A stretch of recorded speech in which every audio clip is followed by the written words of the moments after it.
Actually ended up. It's really nice.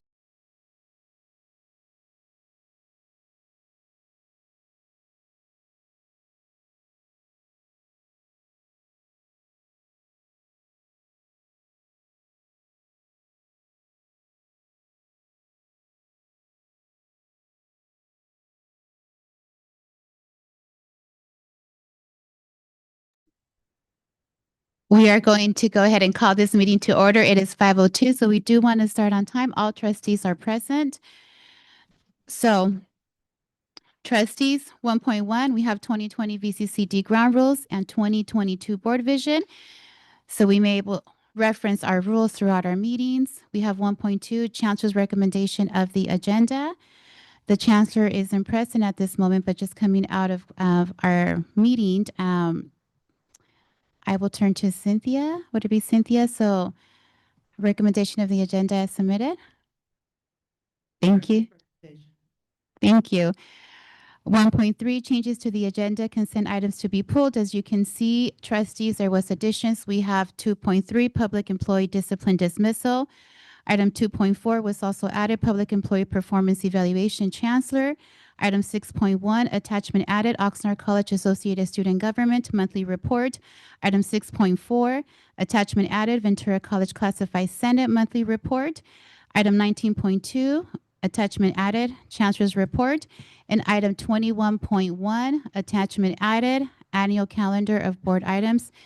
Changes to the agenda, as you can see, we have item 16.4, which was approved increase to health fees effective fall 2026, has been revised to indicate that the Moore Park College Associated Student Government does not support the proposed fee increase.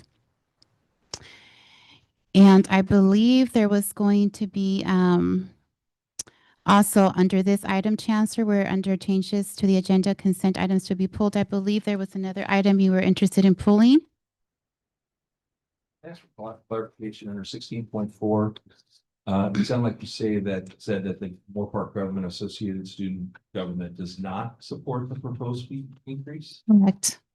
So it's incorrect here on the changes to the agenda where it says government does support the proposed increase. So under my agenda that I'm looking at, which is unfortunately on my stuff, Says does support. says does. Chair Torres, if I may, Mr. Pachowski. said that they do support. May I? Of course. The update is that they do support the health fee increase. Support. Okay, thank you. Yeah. Yeah. Okay, and also what's being pulled is item 17.2,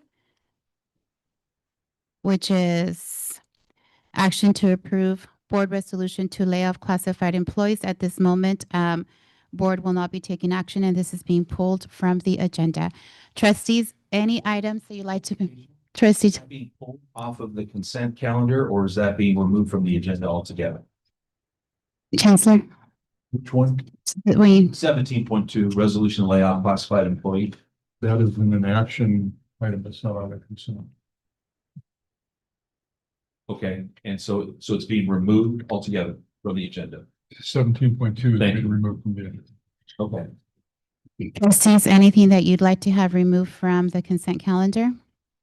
Trustee Pachowski?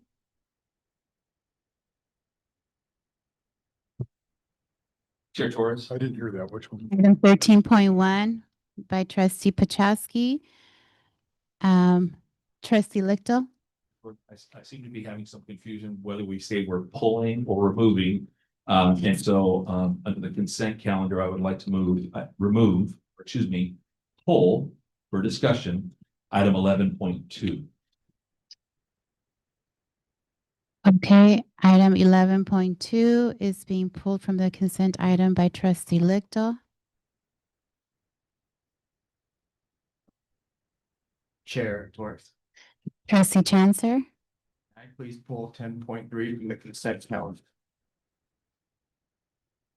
Okay, and item 10.3, district agreement for print services and copiers is being pulled by Trustee Chancellor. Trustee Mantooth? 8.2.1. I have a question about one of the purchase orders. Okay, and item 8.2.1 is being, no, that's okay. Oh, you would like it? Okay. Okay. 3111. Amador Whittle Architects.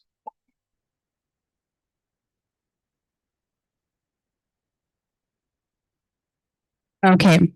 So items being pulled by the trustees are items 8.21 by trustee Mantooth. We also have items 10.3 being pulled by trustee Chancer. We have item 11.2 being pulled by trustee Lichtel. We have also item 13.1 being pulled by trustee Pachowski. Trustees, any other items to be pulled by the consent calendar? 8.1, okay. So we have 8.1 being pulled by trustee Pachowski. Okay. Any further items? Okay. So with this, we move on to public comments. For closed session items, we have Maria Urenda.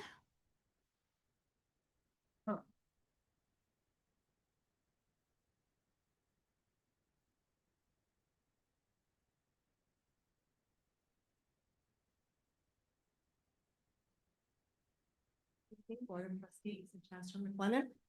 Maria Urenda, SEIU Chief Steward, speaking on behalf of the classified unit regarding closed session item agenda 2.2, conference with labor negotiator SEIU. I am joined once again, just like we did last month, by our Chief Negotiator Michael Haberberger, members of the bargaining team, and fellow SEIU leaders. We last met with the district's management team on March 5th. While we were able to make some progress with several outstanding articles, we unfortunately have not reached a tentative agreement on the full contract. As we shared in February, the reason is straightforward. The district's current salary offer is not acceptable. On February 3rd, we submitted a counter proposal that is both reasonable and fiscally responsible. One that reflects fair and appropriate compensation for the classified professionals who keep this district running each and every day. This evening, our bargaining team and leaders, on behalf of these talented classified professionals, is asking the board to ensure that your negotiating team has the authority and flexibility necessary to reach an agreement. We are scheduled to return to the table tomorrow, March 11th. And we remain hopeful that a tentative agreement is within reach, but that will require meaningful movement. Over the past several months, whenever we have addressed the board, we have taken pride in reminding you who SEIU represented classified professionals are. They are the people who keep our campuses operating, who support faculty and administrators, and who work directly with students every day to help them succeed. Their work is not only essential to the daily functioning of our colleges and the district office, it is truly indispensable to the student experience. These employees deserve a contract that reflects the value of their contributions. We respectfully urge the board to empower your team so we can finally reach a fair TA on the full collective bargaining agreement and demonstrate to the classified unit that this district truly recognizes and values their service. Thank you. Thank you, Maria and SEIU members. So there are no further public comments. So with this, we will now move to closed session and return at 6:30.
We are reconvening back from closed session.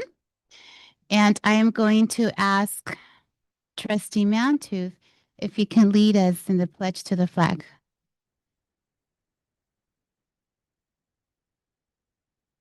Hand on heart, we begin.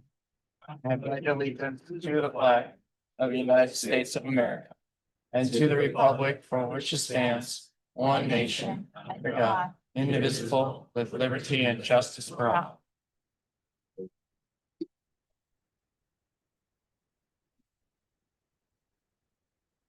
Two, which is closed session report. We do have something to report back from closed session. It was moved by Trustee Lichto and seconded by Trustee Mantooth and carried on a 5-5 vote that the board reject the claim in the matter of Jordan Yost versus Ventura County Community College District. With this, we move on to public comments.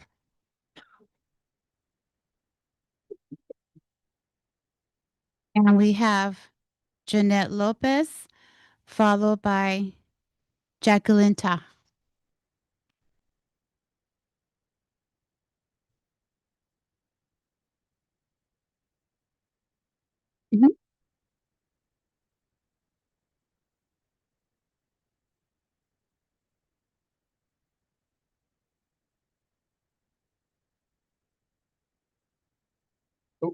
To the microphone.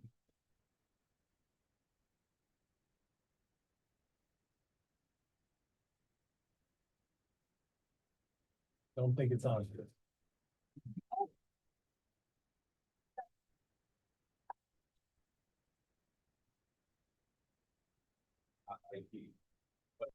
Oh, Man's not Second one. Okay. Thank you.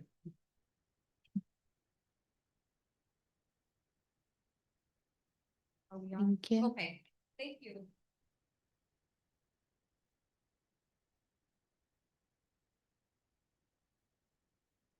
Those are your copies for you to keep. Thank you. Let me know. Perfect. Oh, okay.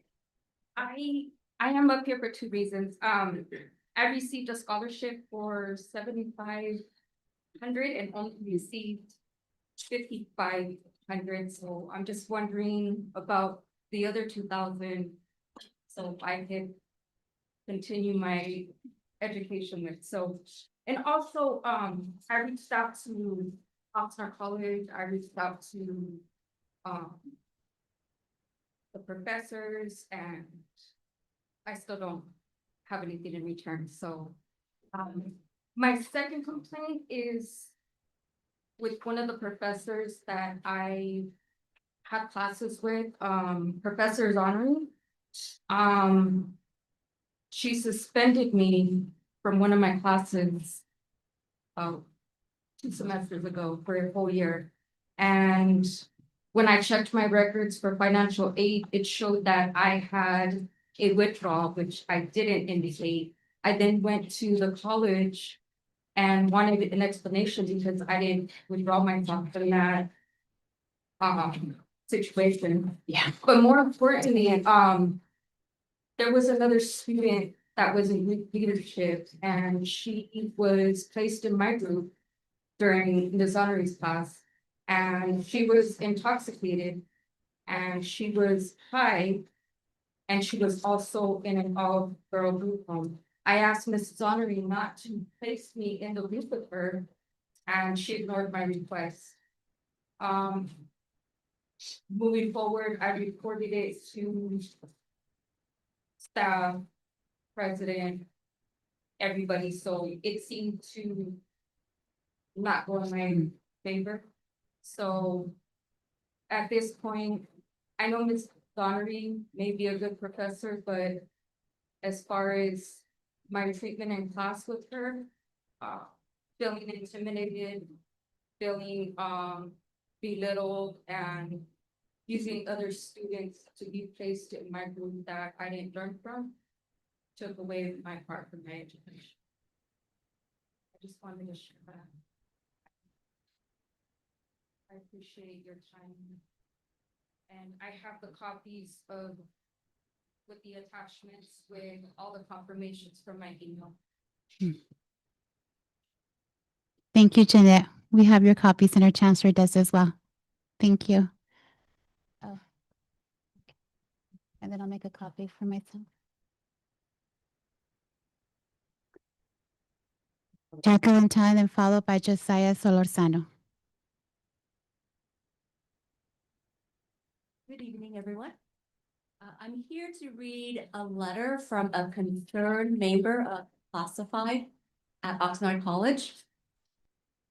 Dear Board of Trustees, I am writing this letter anonymously to express serious concerns regarding the current leadership and professional climate at Oxnard College.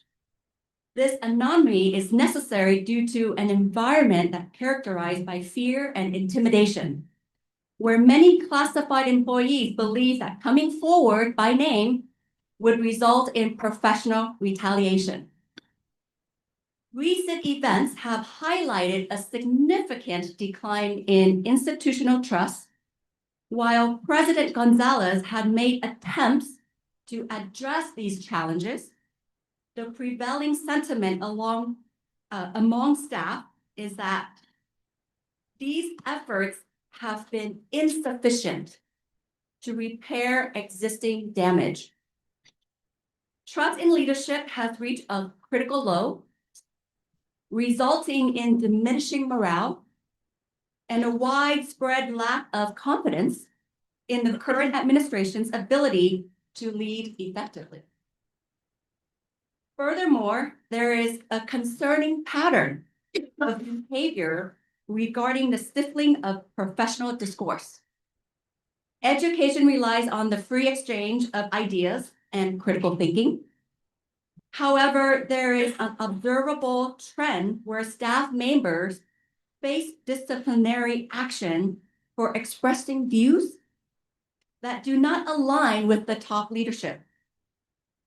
This approach directly contradicts our academic values and threatens to demine the vision and mission of Oxnard College. I respectfully urge the board to investigate these concerns to ensure that Oxnard College remains safe, transparent, and collaborative for all employees and students. Sincerely, a concerned classified member of the Oxnard College community. Thank you. Thank you, Jacqueline. Josiah Solorzano.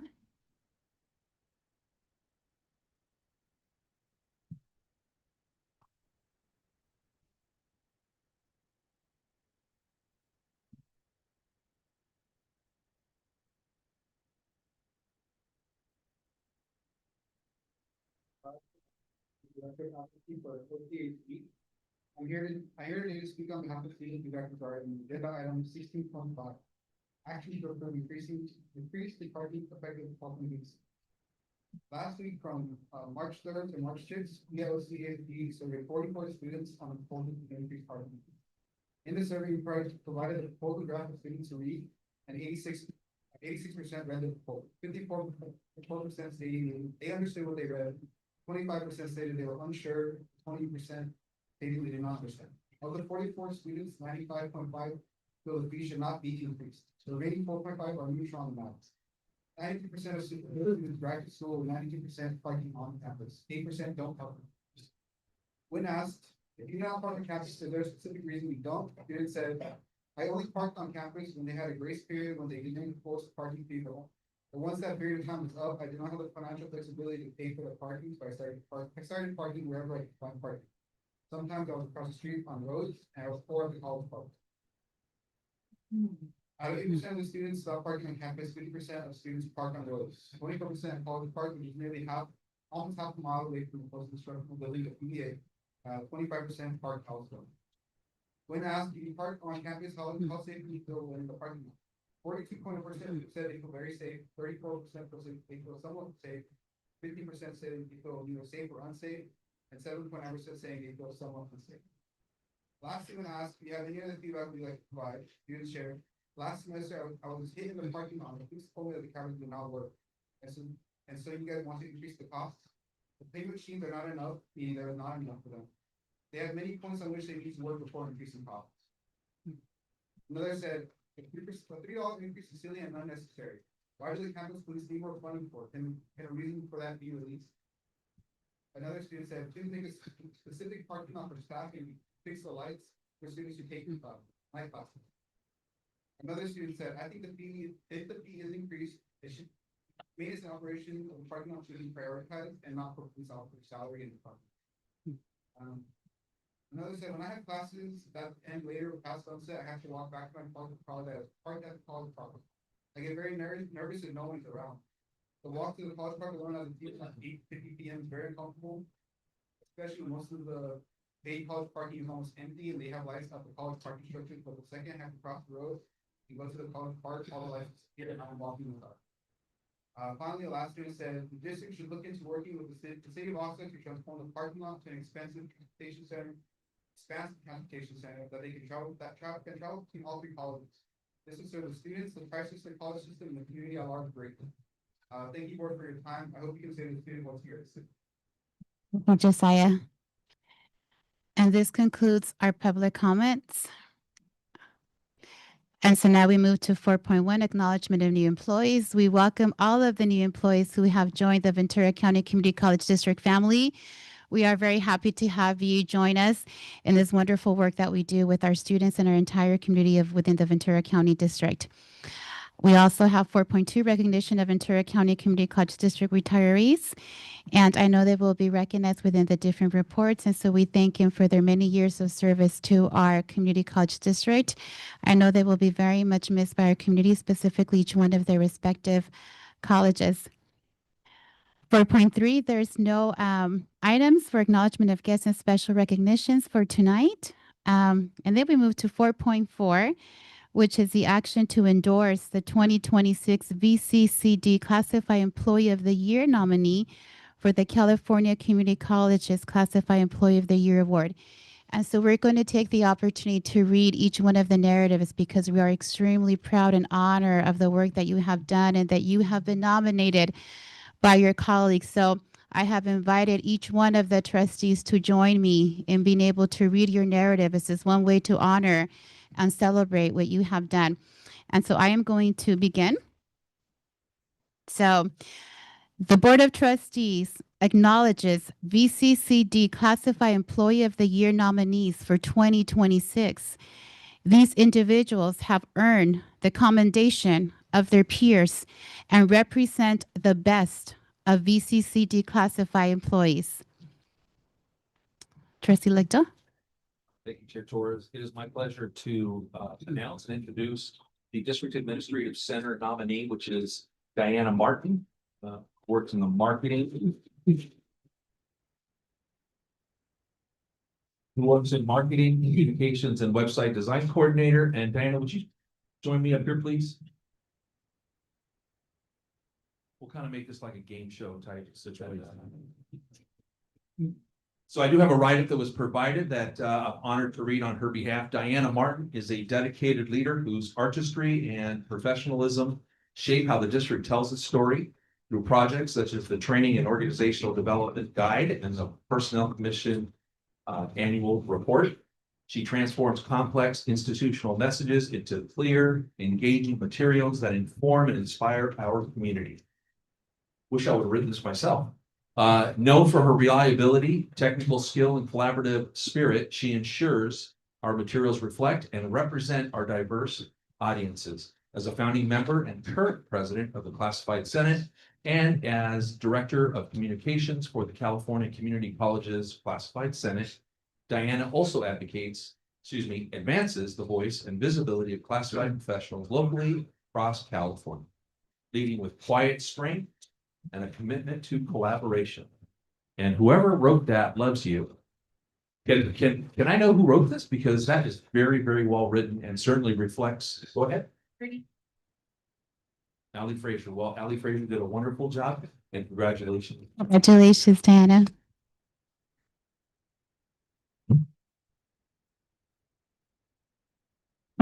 College nominee, trustee Pachowski. If trustee Lichtel's gonna make this a game show, Brian Kohler, come on down.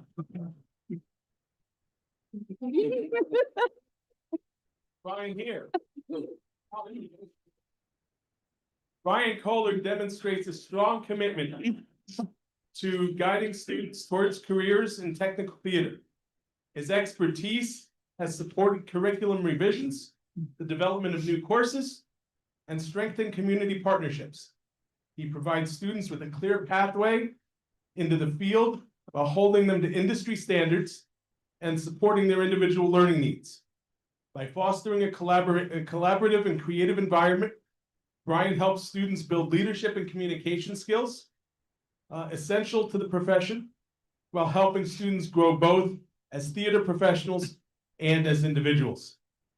Additionally, his work contributes to the high quality of Moorpark College's main stage production, which are often praised as professional caliber. And this part's not on here, but I have been over there and seen some of the work that the Moorpark Theater Department does, so I know just how high quality it is. So, Brian, congratulations.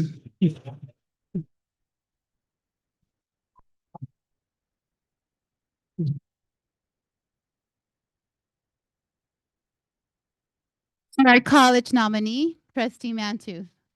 Thank you, Jeff Torres. Is Ariane Perez in the house? Yeah.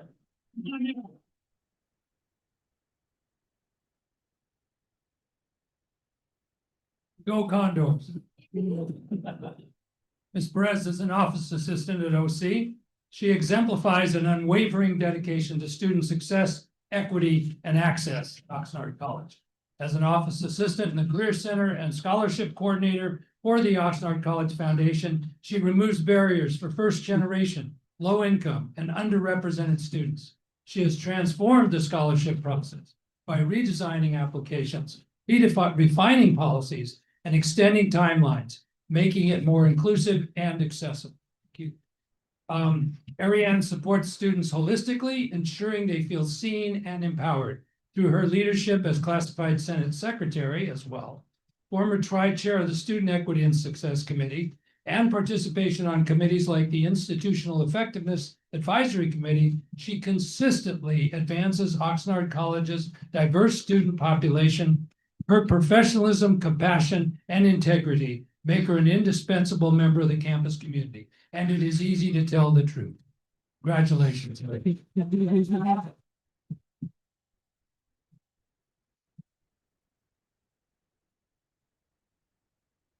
Chair college nominee, trustee Chancer. I have the distinct honor of introducing Andrea Rumbo. Come on down.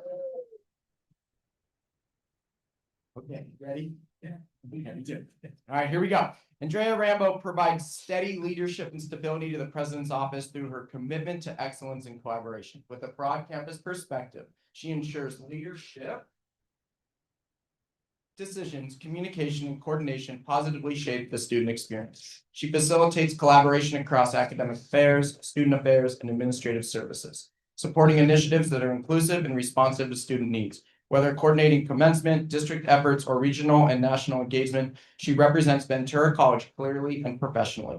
During periods of presidential transition, Andrea's reliability and institutional knowledge ensure the office and campus run smoothly. Her professionalism, integrity, and calm presence inspires trust across Ventura College.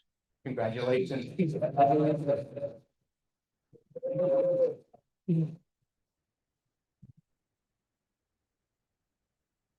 Congratulations to all our nominees. The 2026 VCCD Classified Employee of the Year will be forwarded to the Board of Governors for consideration as a statewide California Community College Classified Employee of the Year. This prestigious award honors classified employees who exemplify commitment to the California community colleges, uphold professional ethics and standards, actively serve their institution and community, and demonstrate leadership beyond their campus.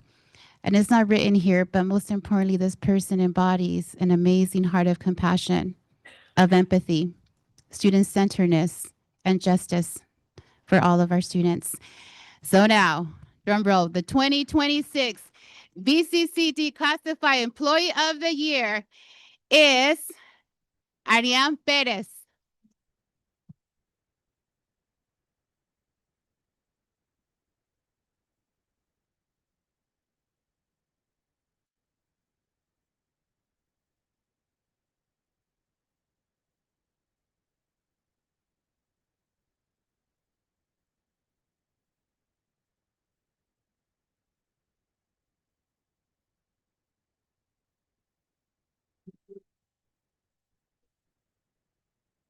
Trustees, I knew can you hand me? Trustees, can you help me hand me? So we do have a plaque right behind, but she's so shy. I really am.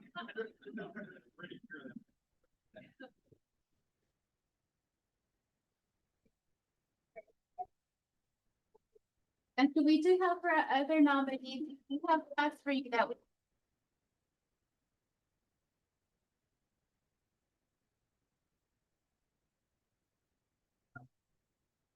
Andrea. Trustees, would you like to help me? Yes, and we're gonna do a picture with everyone.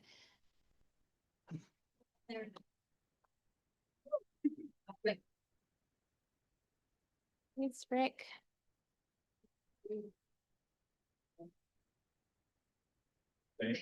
wanna go through that over there? Everybody in the middle, yeah. I'm just gonna stand back a little bit, but we're gonna face this way. Actual.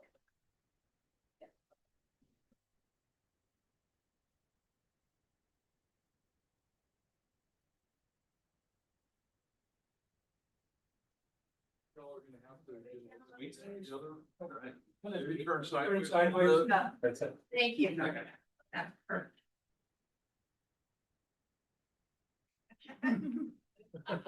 We heard that, by the way.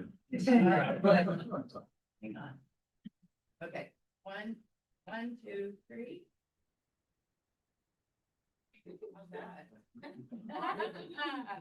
Okay, yeah, let's do one more. Uh-oh. That's a shit. Okay. Okay.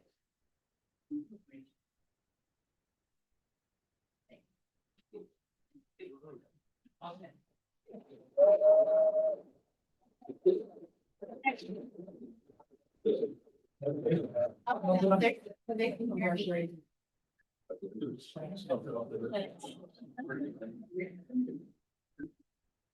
There's a reception right behind us because we want to acknowledge and to celebrate everyone. So I know you're here with loved ones who are here to celebrate with you. So please come to the back. There's some goodies for you there. And so we're going to take a very small recess of 5 minutes. So we're able to celebrate with you.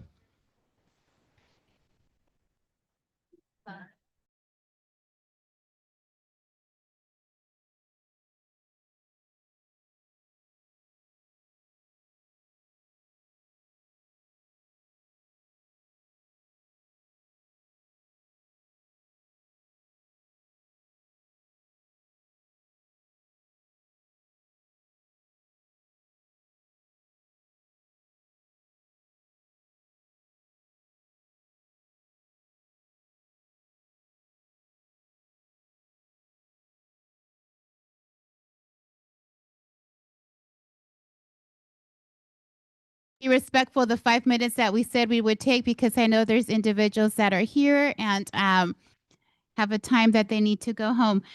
So we have consultations, and so we will start. I see there's 2 members of Classified Senate, so maybe as a meeting and folks will be able to join us inside.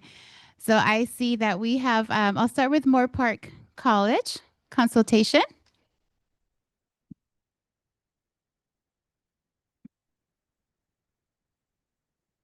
For the cupcakes. Good evening, district leadership, board trustees. My name is Kristen Robinson. I'm representing the Classified Senate from Moorpark College. For item 4.1, 4.1 acknowledgement new employees hired in the month of February. Again, we welcome everyone to the district, but special acknowledgements to Abel, Alamio, who joined our IT team, apparently the third person we've poached from CLU. Ashley Gordon, Student Life Coordinator, my successor, already did a great job. A warm welcome back to Christy Rossi, who thought she would try retirement and turned out she missed us too much.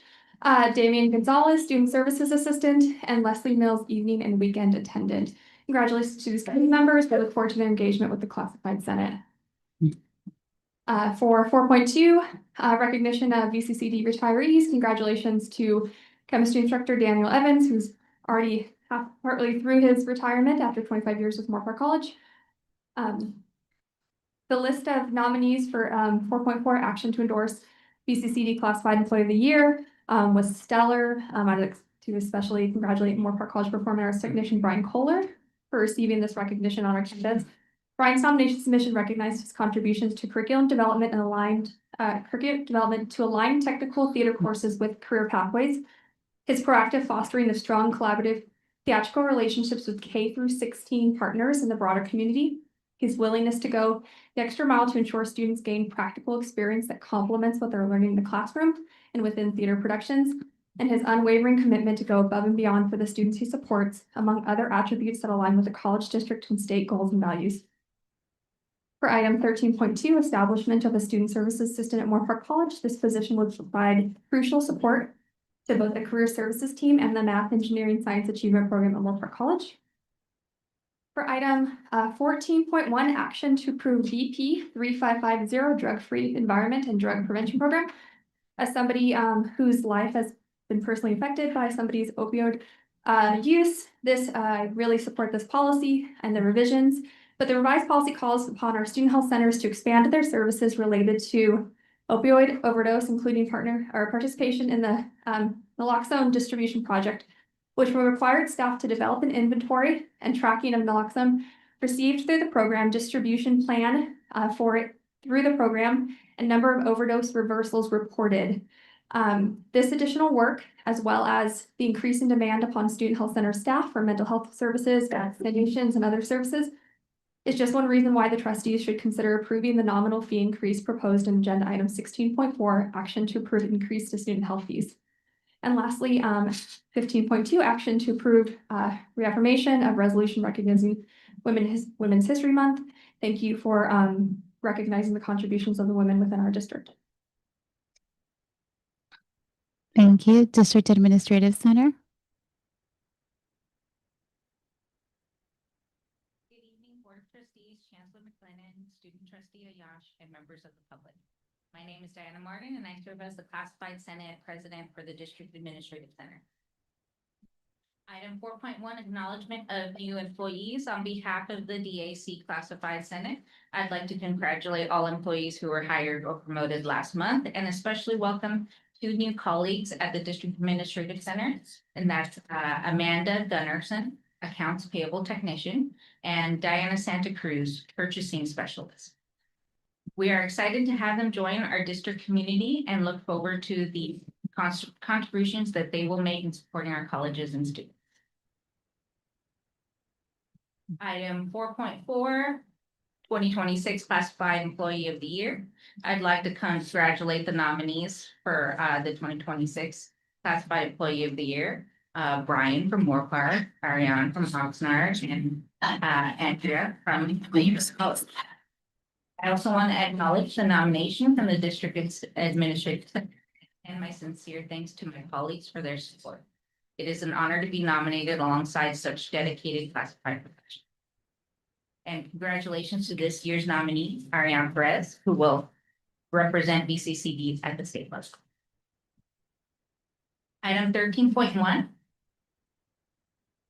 On behalf of the DAC Classified Senate, I recommend approval of this item. The hiring and personnel actions reflected here have moved through the appropriate processes, and we appreciate the continued commitment to maintaining those procedures. Item 15.2, Women's History Month. Finally, I'd like to recommend approval of the resolution recognizing Women's History Month. This recognition reflects the district's commitment to honoring the contributions and leadership of women throughout our institutions and aligns with our shared values of inclusion and equity. Thank you. Thank you. Oxnard College.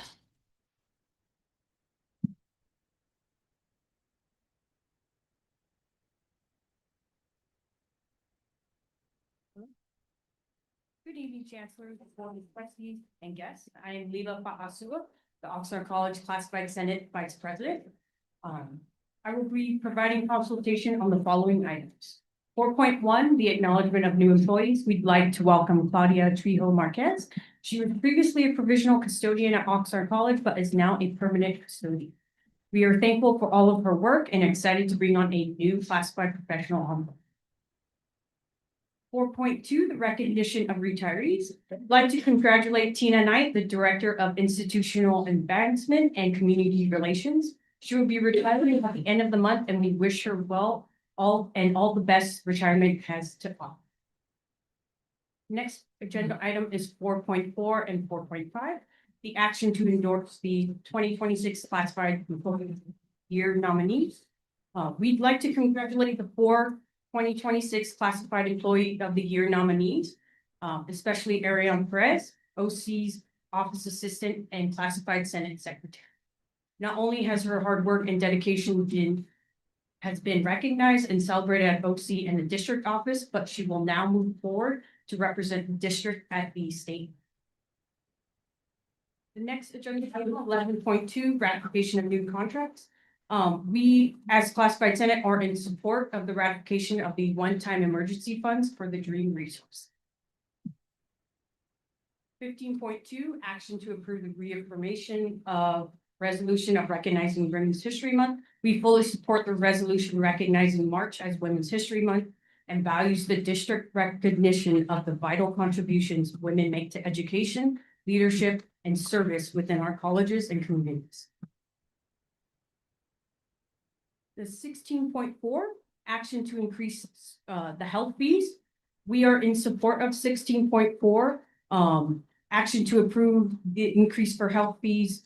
And we also support our associate student government body for supporting that as well, putting up. Thank you. Ventura College. Good evening, Chancellor McLennan, members of the Board of Trustees, student trustee, and guests. My name is Oscar Rivera, and I serve as the Classified Senate President at Ventura College. This evening, I will be providing a consultation on following items. 4.4. On behalf of the Ventura College Classified Senate, we congratulate all of tonight's honorees. Your hard work and dedication to your areas are truly appreciated. A special shout out to Andrea Rambo, our Ventura College Classified Professional of the Year. You are a wonderful representation of the dedication, heart, and commitment that our classified professionals bring to Ventura College every day. Thank you for proudly representing Ventura College classified community. 6.1. The Ventura College Classified Senate commends ASVC for their continued work in supporting students and strengthening campus life. We also appreciate their leadership in recognizing Women's History Month, including events such as Cosas Bonitas, which celebrates culture, creativity, and the important contribution of women in our community. 11.2. The Ventura College Classified Senate supports the approval of the Dreamers Resource Center emergency funds provided through the California Community College Chancellor's Office. These resources help undocumented AB 540 and Dreamers students facing unexpected financial challenges such as housing insecurity, food needs, or technology access. As classified professionals who work closely with students every day, we stand behind programs that help ensure all students have the support that they need to continue their education and succeed. Lastly, 15.3, the Classified Senate supports the recognition of Women's History Month, honoring the contributions, leadership, and lasting impact of women in our communities, our campus, and throughout history. This recognition reaffirms the importance of celebrating and uplifting women's voices and achievements. Thank you. Thank you, Ventura College. Academic Senate President consultation, Moore Park College.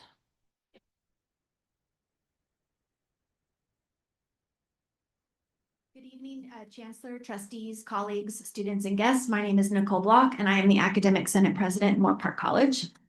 Regarding 4.1, we'd like to welcome all new employees throughout the district. 4.2, congratulations to Professor Daniel Evans on his retirement. A big thank you for giving 25 years of service in the chemistry program.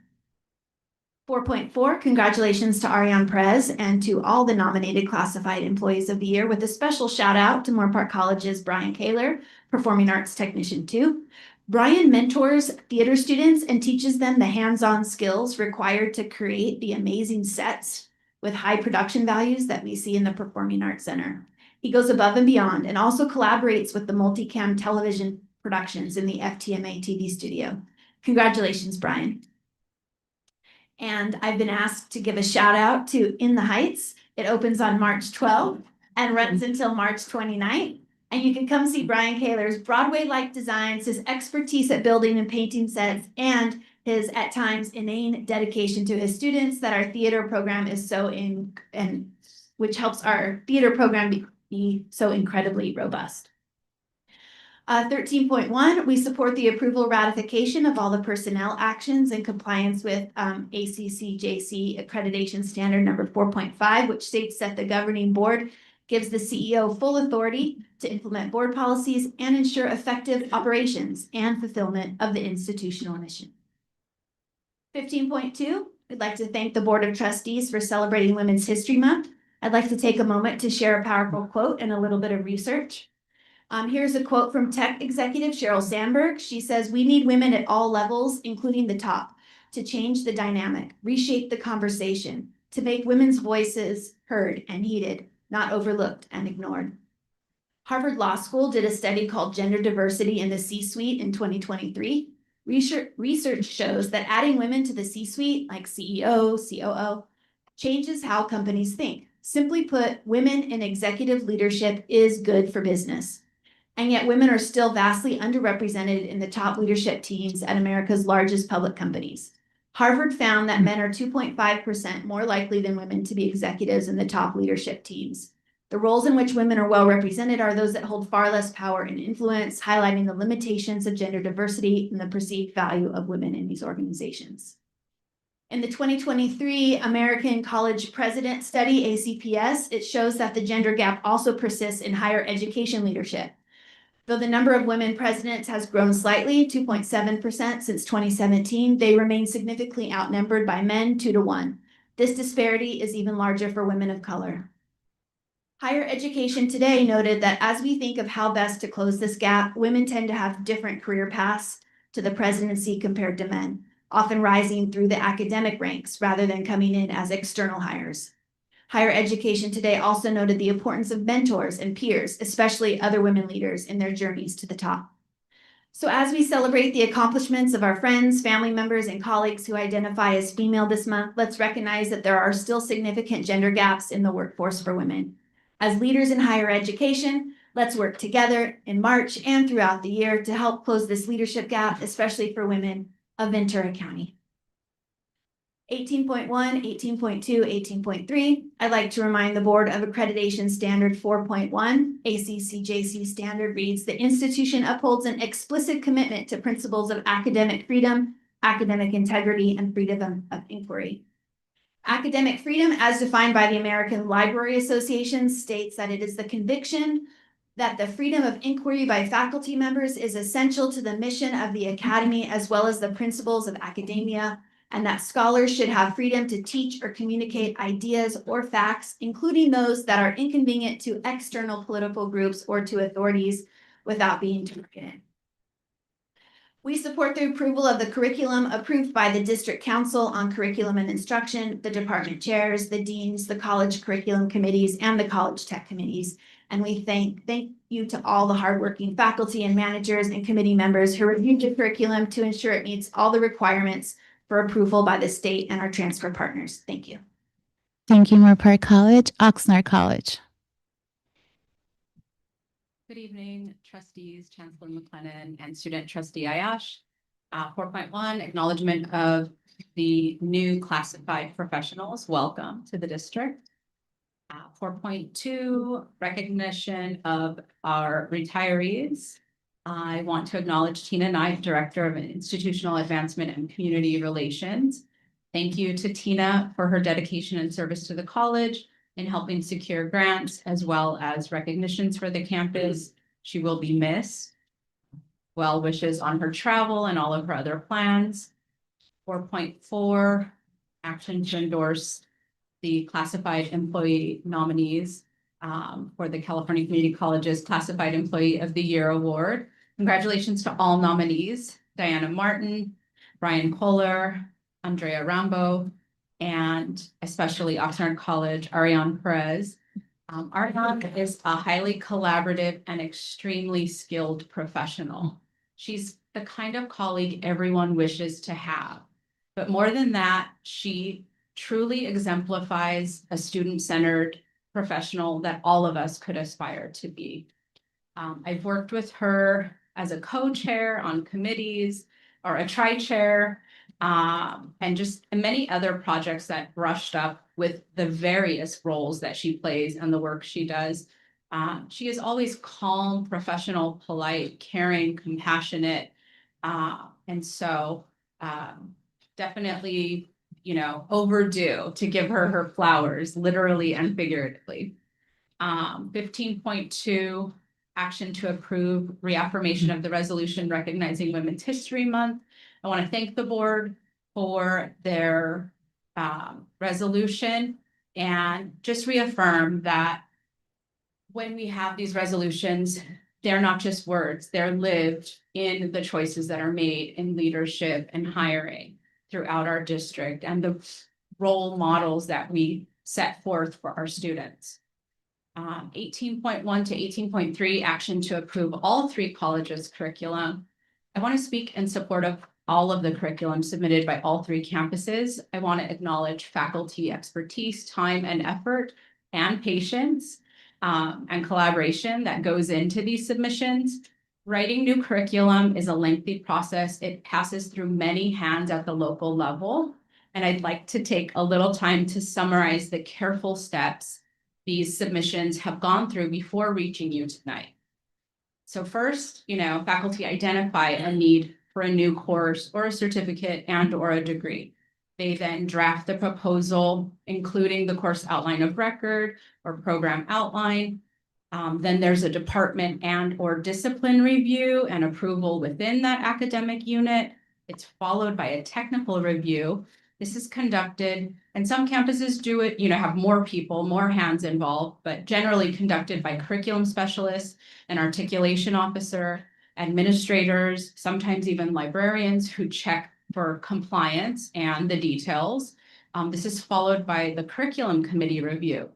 The curriculum committee is a faculty-led committee that evaluates and approves or requests revisions. So the committee itself can be 12 to maybe even 20 members on each of these campuses. And most of the time, each person is reviewing and commenting and requesting potential revisions. So those things all have to be met, right? And then the Academic Senate endorses that curriculum.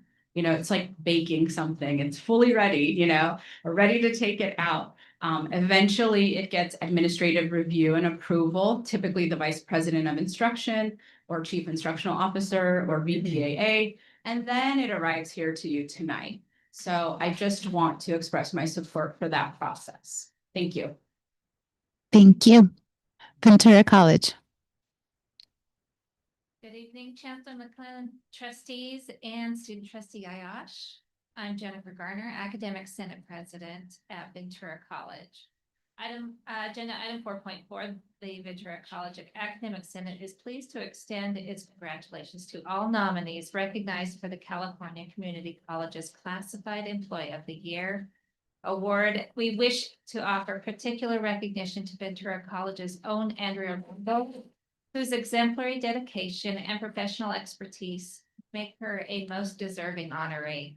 The Academic Senate is proud to celebrate her contributions to our college community. Agenda item 15.2, the Ventura College Academic Senate proudly offers its full support for the Board of Trustees' consideration of the Women's History Month resolution. The Academic Senate affirms the values expressed in this resolution, recognizing that women have been and continue to be indispensable to the mission of Ventura County Community College District as students, educators, classified professionals, administrators, and leaders. With women comprising more than half of our student population, according to data from fall 2025, this resolution speaks directly to the heart of who we serve. Agenda items 18.1, 18.2, and 18.3.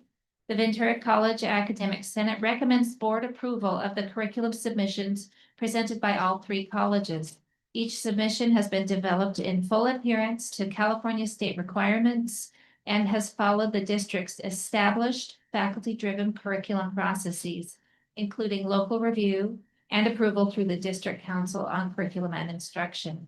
These submissions reflect the ongoing commitment of our faculty to delivering rigorous, responsive, and high-quality educational pathways that advance student success. Thank you. Thank you, Ventura College. Associated Student Government, Moore Park College. Hello. Good evening, everyone. So I'm going to consult on item 4.4. Congrats to the nominees of the Classified Employee of the Year. The classifieds are the unsung heroes of the colleges, and we would have very little without them. We love them. Action item 14.1, drugs and alcohol are a part of some student stories, and this is a harsh reality that many contend with. Please approve this agenda item. Narcan is truly life-saving. 6.4, health fee increase. Please approve. The Student Health Center is very active on our campus and seeks to see, hear, and feel our students. Please approve all curriculum. Circling back to, or actually, I was gonna do 16.5 first, but here it is, 16.5. Increase to parking fees. ASMC voted a hard no on this, and my consultation follows suit in this manner, which my board had voted. And I would also like to add that this increase, which I was told was to be asked of our students once per year, is an unfair solicit without the fees going directly into the student's education. Additionally, the lack of transparency coupled with the rushed decision-making we were forced to fire under was perceived by my board members as dishonest and was interpreted as deliberate concealment or inclusion. ASMC would appreciate more transparency with funds and monies moving hands, especially when it's taken out of the pockets of our students. And then just speaking on behalf of not as the board or student body president, but just as a student, item 13.1, Dean Chris Ballard has met with me in my office and with a number of times with other students on my board. And he seems to really care and have a student focus. And this is something that our students really deserve. So I just want you guys to know that going into that agenda item. He's been a huge part of the campus already. I see him all over campus. So yeah, just wanted to say that. Thank you. Thank you. I don't know if we have our trustees online, Ventura College or Oxnard College. Our Associated Ventura College is online. Okay. Both OC and VC are online. Okay, so Oxnard College, Associated Student Government. Thank you. Good evening, Board of Trustees, Student Trustee Ayash, Chancellor McLennan, and guests. For OC ASG consultation, 4.4, OC ASG would like to congratulate Ariane Perez. 14.1, OC ASG is in support. 14.2, OC ASG is in support. 15.2, OC ASG is in support of recognizing Women's History Month. 16.4, OC ASG is in support. 16.5, parking fee.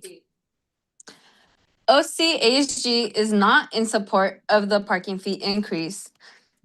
Based on student feedback that was collected regarding the proposed parking fee increase, several key themes emerged that I would like to share from the student perspective. First, many students expressed concern about the financial impact of the increase. Second, safety was a major concern, particularly for students who take evening classes. Some students shared that certain parking areas have poor lighting, making it uncomfortable and sometimes unsafe to walk back to their vehicles after dark. Finally, students expressed they would want greater transparency about how parking fees are used and suggested that if fees increase, the funding should go toward improvements such as lighting, maintenance, sidewalks, and parking infrastructure that directly benefit students.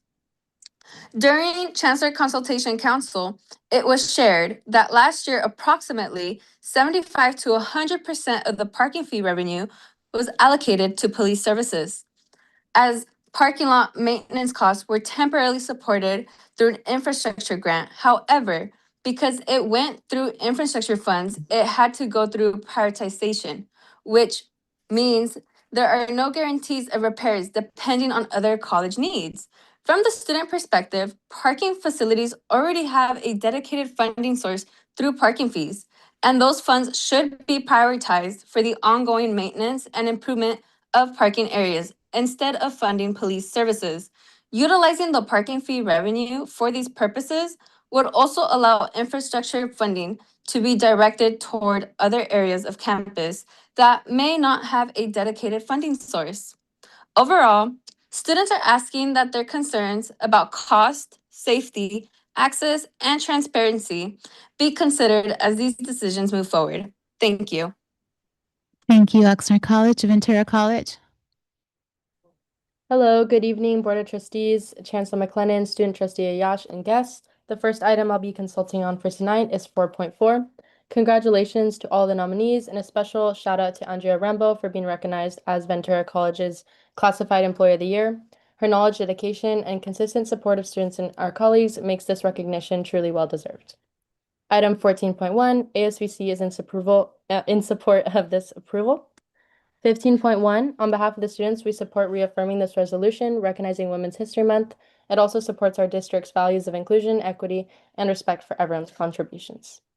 Item 16.4, this item was brought to the ASVC meeting on February 24th, where we were able to express our shared support for this increase. The Health Center provides direct benefits and essential resources that support student well-being, and additionally, this increase is only $1, making it manageable for students. The ASVC recommendation for this increase is yes. Item 16.5, this was also brought to our ASVC meeting on February 24th, and we were able to gather input. We understand that fees may need to be increased, but students do not recommend that increases happen consecutively in order to be mindful of students completing a typical 2-year track.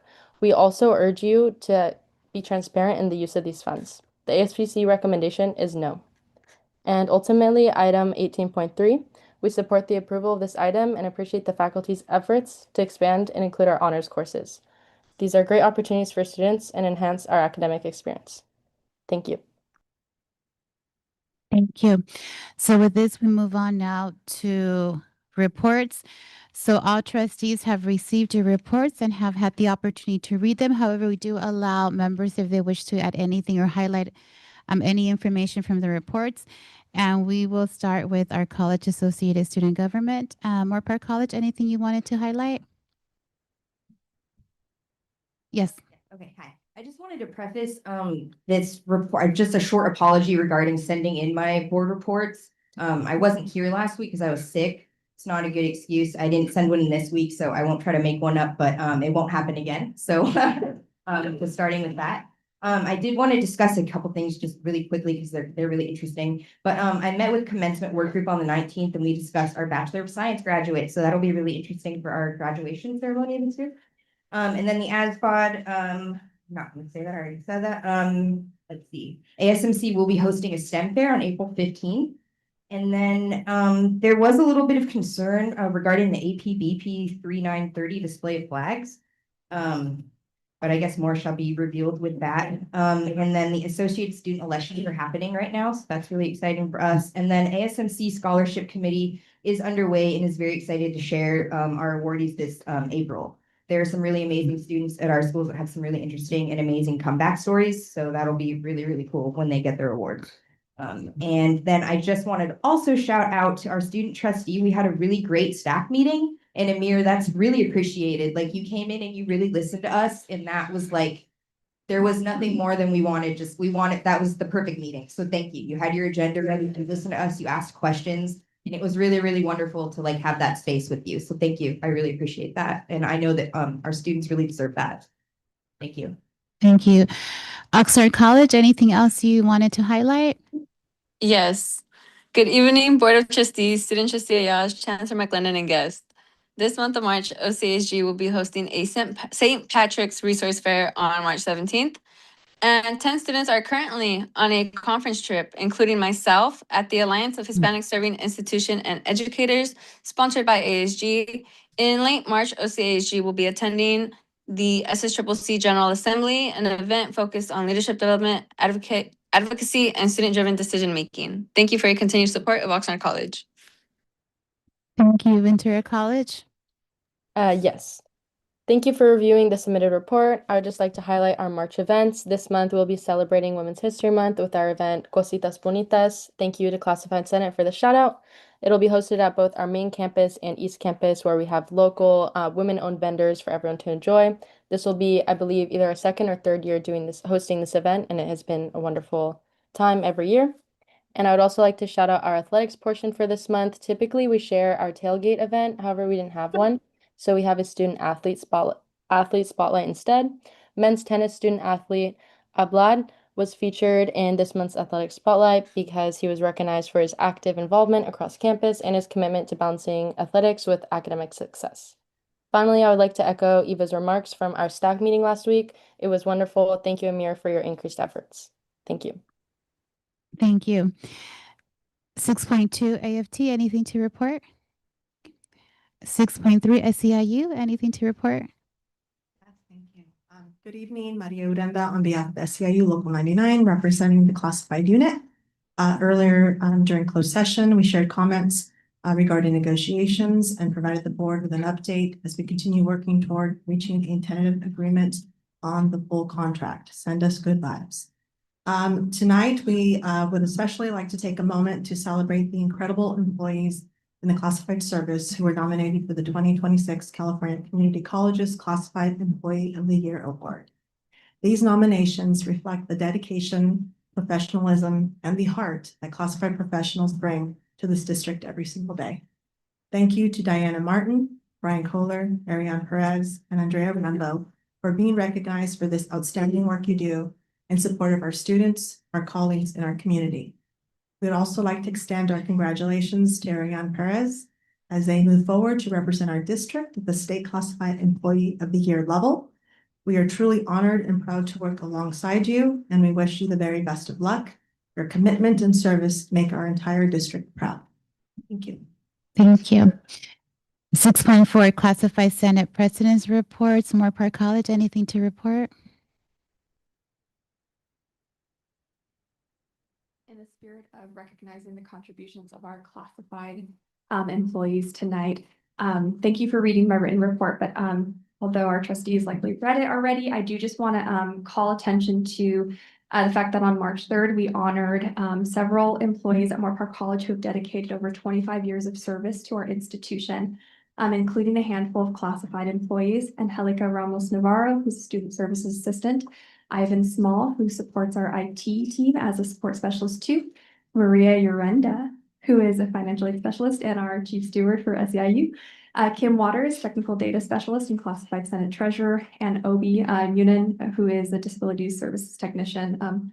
They've given a lot of their time and energy to supporting our students, our programs, and their colleagues over the last 2.5 decades. Thank you. Thank you. District Administrative Center. Good evening again. I'll keep my report brief. The DAC Classified Senate will be sending 4 officers, including myself, to the Classified Leadership Institute Conference in June. We currently have space for 1 additional participant and hope to fill that opportunity from our DAC Classified Committee. We're also coordinating with DAC management to identify a date for this year's Classified Professional Development Retreat, with the goal of ensuring staff who wish to attend are able to do so while maintaining normal operations across the district office. And as a quick follow-up from last month's meeting, I'm happy to share that our Vice President, Allie Frazier, and her new daughter are both doing well. Thank you. Thank you. Oxnard College, anything you'd like to highlight?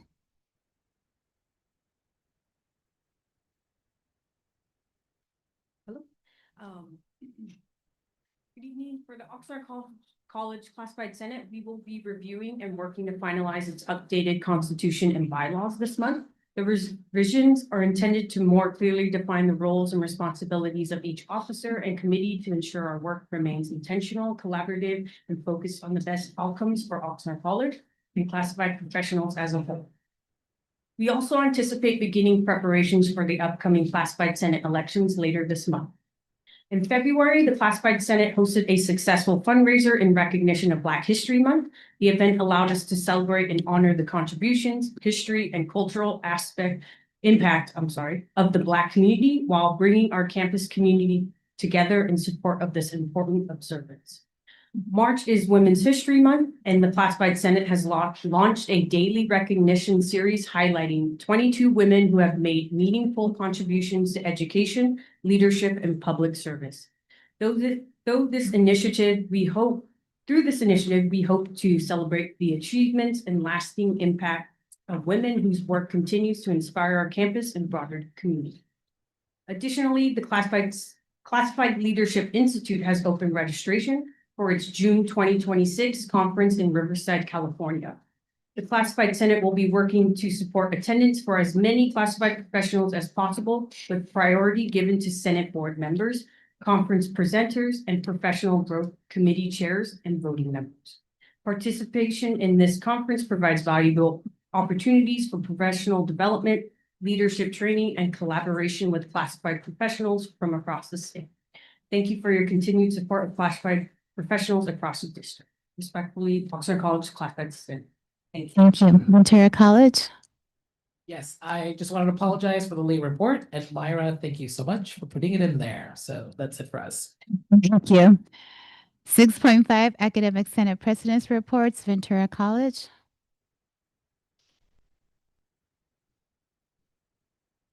Written report. Thank you. Oxnard College. Thank you for reading my written report.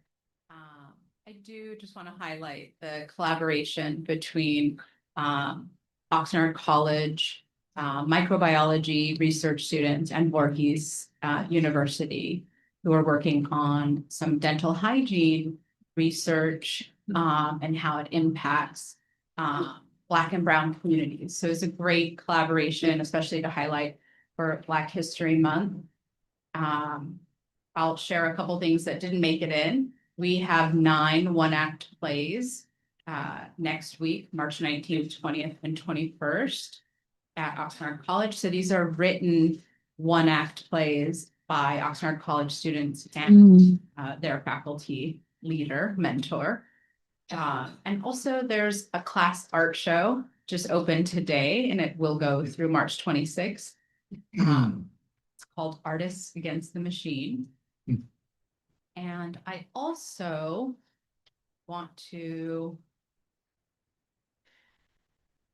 I trust that the trustees and chancellor received the letter to the Oxnard College president outlining Academic Senate's concerns regarding leadership decisions, instructional reductions, budget clarity, and student impact. Faculty are concerned about insufficient communication from executive leadership. I will not read the letter, but I will share 5 main areas of concern. Shared governance and communication.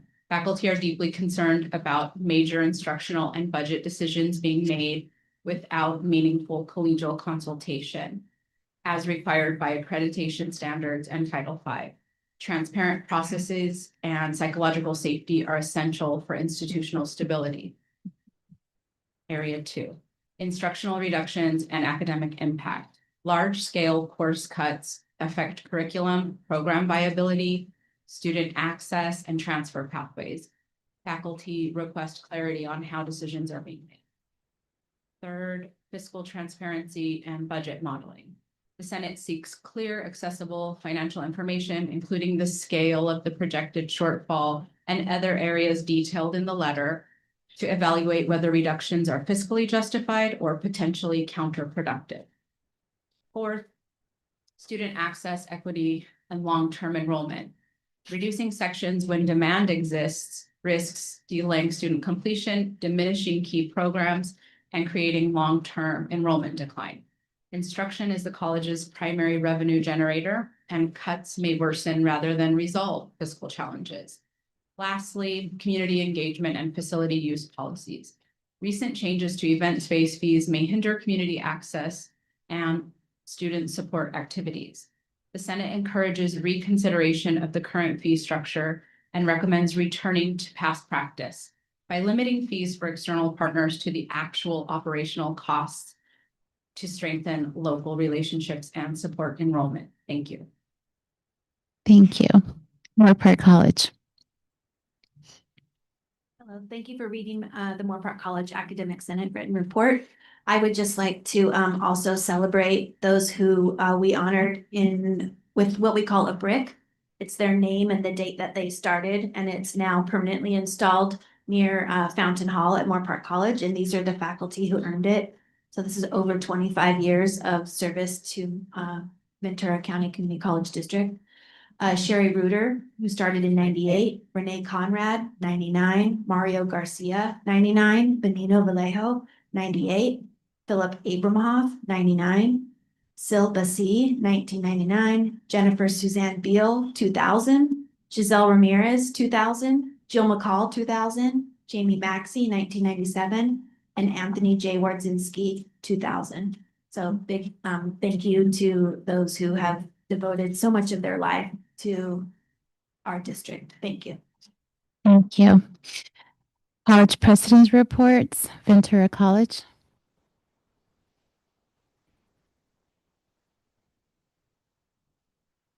Good evening, Chancellor McLennan, trustees, student trustee Ayash, esteemed colleagues, and guests. Apologies for my voice here. It's a little raspy, but I'll try to get through this with you. Just a couple of updates for student housing. Student housing at Ventura College continues to move forward. Both the site work and building phases are currently under review by the Division of the State Architect, DSA.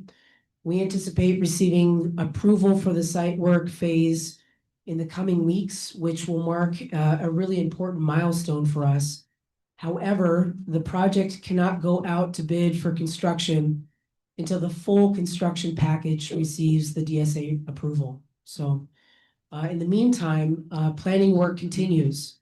Our architecture teams meet weekly with our campus leadership teams to review the project and address planning questions. We're also meeting weekly with consultants from the Volts Group to plan for campus operations once we have students living on campus 24/7.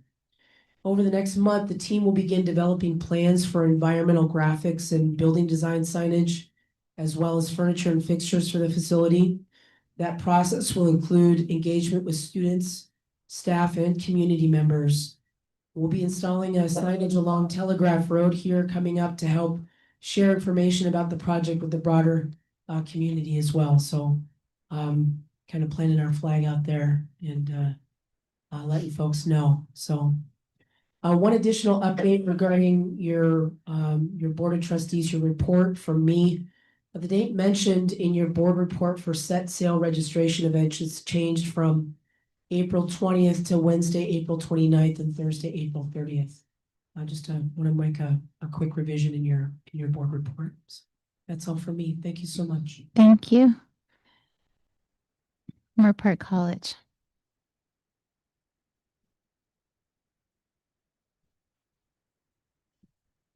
Trustees, Chancellor McLennan, student trustee Ayash, and guests. Happy Women's History Month to everyone. I do want to share with you a couple of highlights from my report from Moore Park College. Dual enrollment is alive and well at Moore Park College. If you look at our data in 2019 to 2020, we served 1,964 K-12 students with a success rate, a core success rate of 87.1%. In 24-25 school year, we served 3,625 students, and of those students who participated in dual enrollment through Moore Park College, that 89.5% success rate. Kudos to the faculty, kudos to our partners in the K-12 system, kudos to our staff who make this happen, and most particularly kudos to the students and their families. 41 of those students who participated in 24-25 actually earned certificates and degrees from Moore Park College, along with the dual students.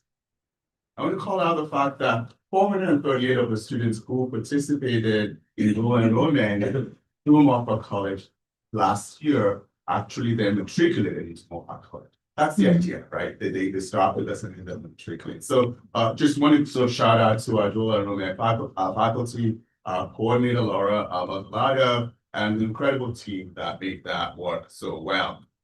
I also want to acknowledge the fact that we have an incredible commitment to our classified professionals, and congratulations to Ariane, to Diana, to Andrea, and definitely to Brian. Our campuses are successful because often the first person that a student needs or that a family needs on our campus is our classified professionals. Before they meet faculty members, before they meet the administrators, the person who they need, even sometimes not on their campus, but at the institutions, is that classified professionals. So just kudos to our classified professionals.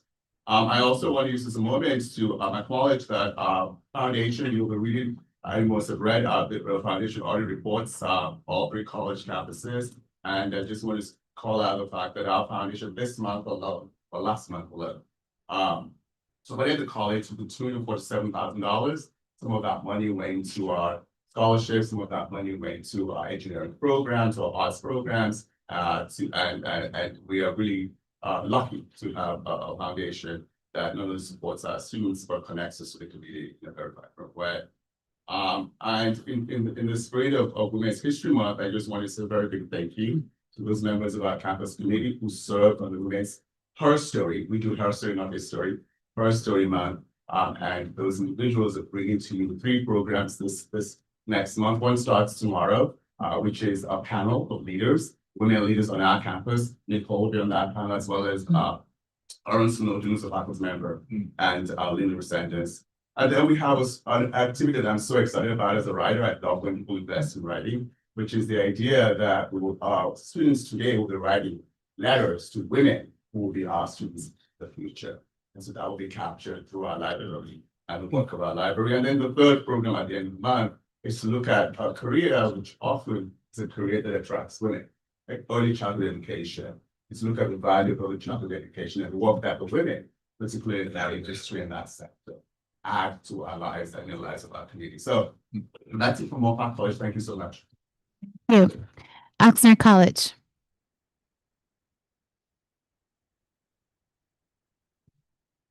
Good evening, Chancellor McLennan, trustees, student trustee Ayash. I'm Dr. Josefa Baca, and I'll be reporting today for Oxnard College. First, I would like to extend a thank you in the spirit of gratitude to all of the dedicated faculty, classified professionals, and managers at Oxnard College who have welcomed me as I oversee academic affairs and ensure that we remain student-centered in pursuit of the best experience possible for our students. In that spirit, you've received our report, but I wanted to highlight 3 areas. First, we recently welcomed 50 high school counselors to our campus, where we hosted the 805 Industry Days. And we shared with those counselors all the great work we're doing in the CTE area at Oxnard College.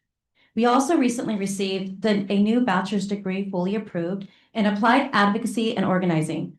We are currently starting this work, whereas the campus community will come together to see the best way to pursue this degree in collaboration among all the faculty at our campus.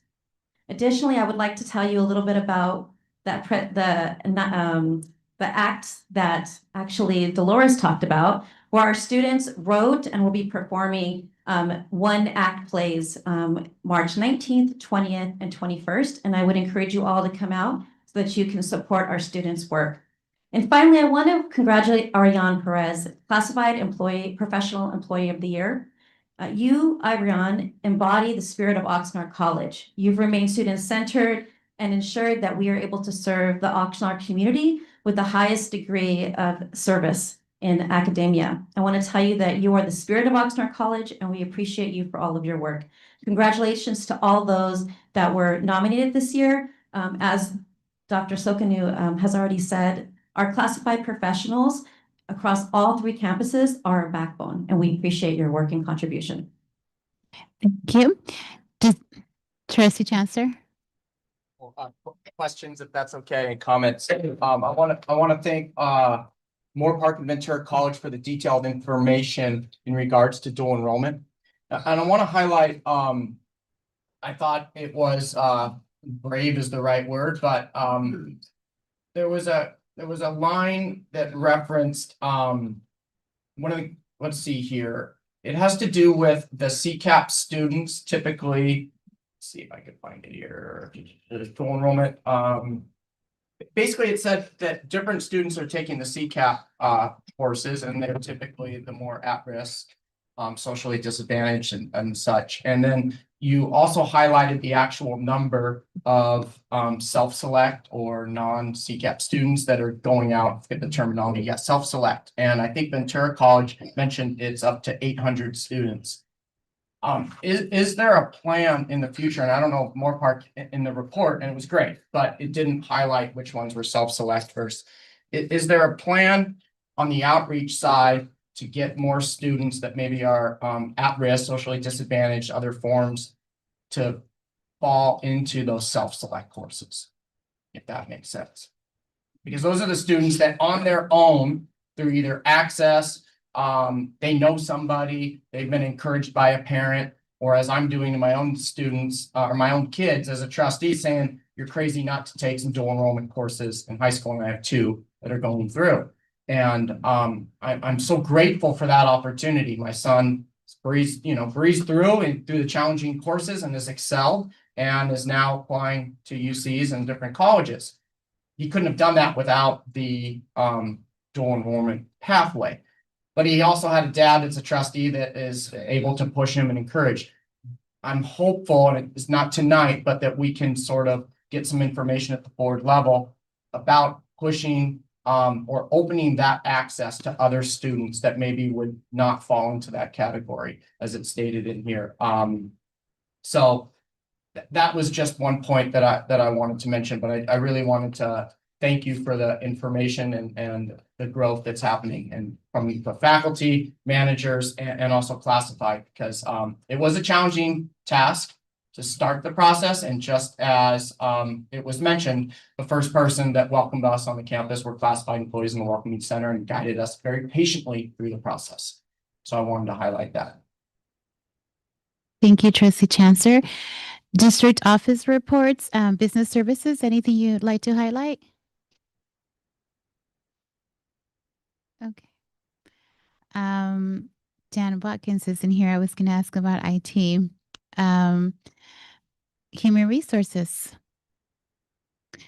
and institutional effectiveness. Okay. So with this, we move on to 6.8 for committee reports, and we will start with Administrative Services Committee. This committee, 2 board members that were present were Trustee Paczewski and myself. Trustee Paczewski, if you'd like to please give the report.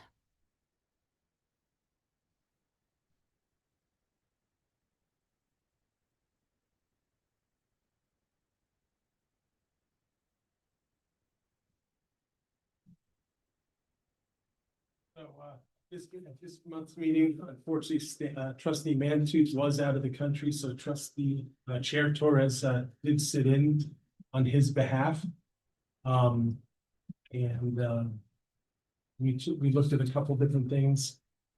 First thing we had was the big thing was we had actually approved the acceptance of the audited and the annual audited reports for fiscal year ending June 30th, 2025. Then we were asked to approve travel for Moore Park College faculty to Pistoia, Italy. We also discussed the budget criteria and assumptions for the upcoming fiscal year, as well as the district-wide resource budget allocation model and the infrastructure funding model. We had 2 items. One was they were put on the agenda as placeholders to increase the health fees effective throughout 2028 and to increase the parking fees for 2026 and to increase the parking fees effective for 2026. There was no action taken by the committee because these were placeholder items.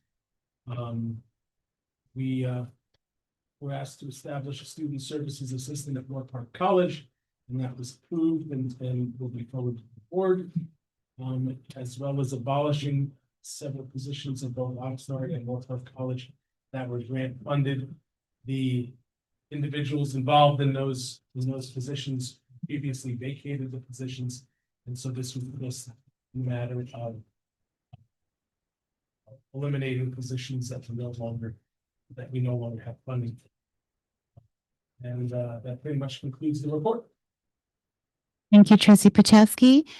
6.8.2 past committee, and I know in this committee, Trustee Chancellor and Trustee Lichtel. Chair.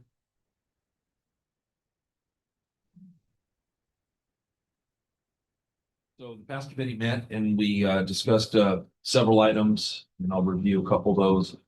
We did talk about CCVC 2035 strategic plan, and we discussed progress through that process.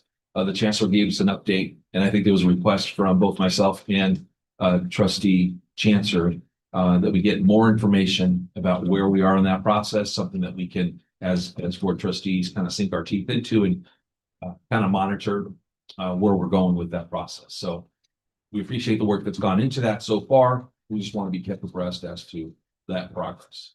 We reviewed board policy 3550, which is on the agenda this evening, related to drugs and administering Narcan potentially to students. I asked several questions related to, I'm concerned about liability issues. I'm concerned about processes and ensuring that processes are similar, if not exactly the same, across the 3 campuses, because we do have potential liability issues. I'm very supportive of the policy.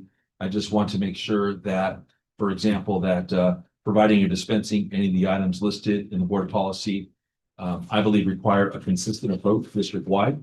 So I want to make sure that those are established, which I was assured that would be part of the administrative procedures moving forward, which at some point we would be privy to reviewing and potentially providing some input related to that. We also discussed our board policy related to, apologize, financial aid. Thank you very much. And we're both supportive of that. We discussed some grammatical issues more than anything else. And we voted to move that policy forward. So Trustee Chancellor, I don't know if I left anything else. I'm going to check my other notes, but if you have something, go ahead, please. I think that was the best summary I've ever heard. Awesome. See.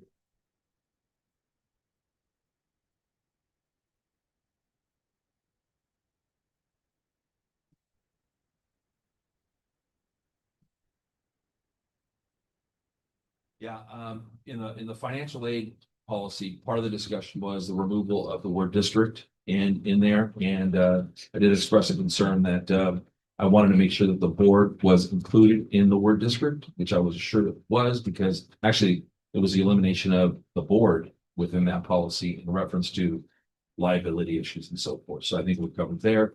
And other than that, it was a good meeting, and I'll turn it over. Thank you.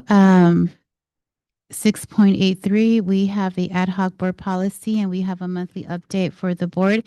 Both Trustee Lichtel and I sit on this ad hoc committee, and you did such a wonderful job reporting for the past committee, Trustee Lichtel, that I'm going to ask that you give an update to the board on where we are with that committee. Say that we are working on the 2000 policies. It is a slow and arduous process, in my opinion. But I think we're making good progress. I think we went through 3 policies and agreed to changes and recommendations on those, and those will be coming to the board eventually. We have a long ways to go. So hopefully, my goal would be to finish that by June, which will take a lot of work. So we'll see, we'll reevaluate that at some point. Some of the policies that we were working on, both Trustee Lichtel and myself, we determined that we really are going to bring it forward to the full board just because it's one that the board has demonstrated really interest. And so we're looking at a professional development workshop that we'll have with our consultants from ACCT to continue the work as a board. And so during that time, we'll have an opportunity to be able to just revisit those policies and be able to just give input as an entire board. So with that, we move now to the approval of the consent calendar. I do have here pulled from the calendar.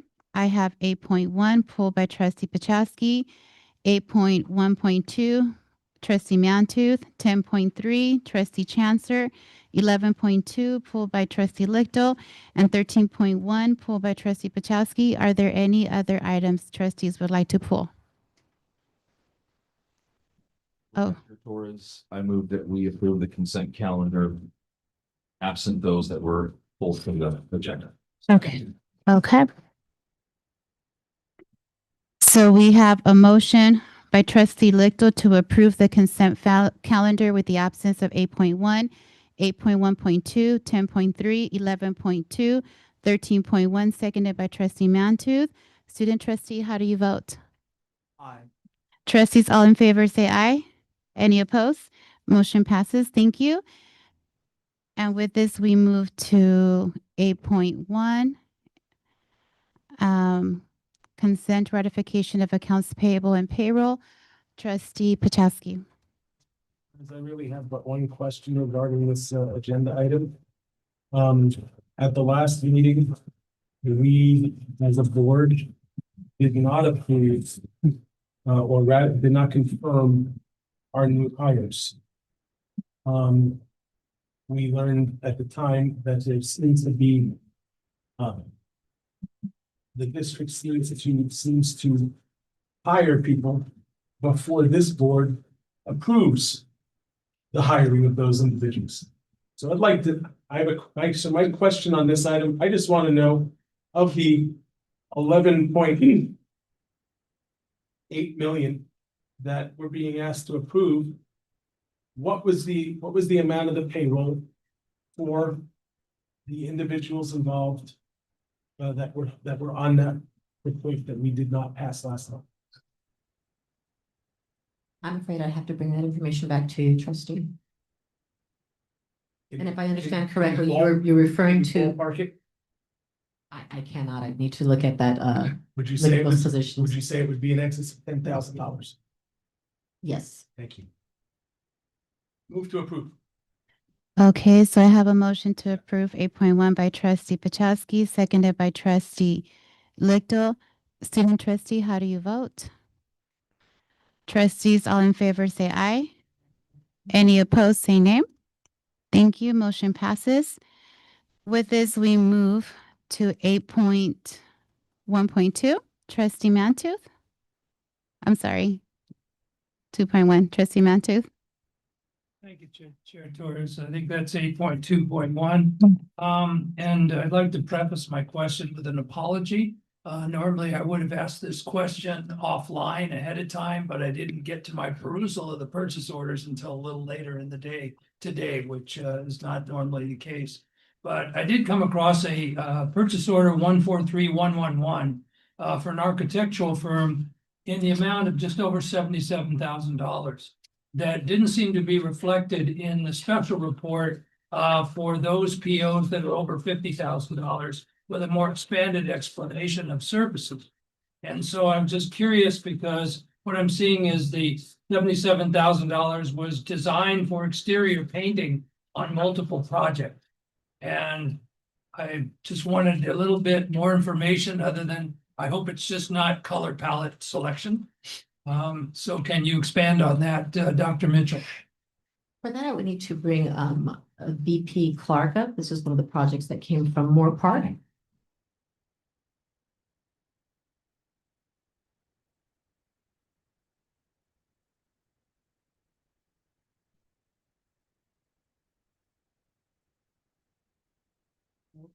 Oh, there it is. Good evening, Trustee Mantooth. You are absolutely correct. It isn't just for painting.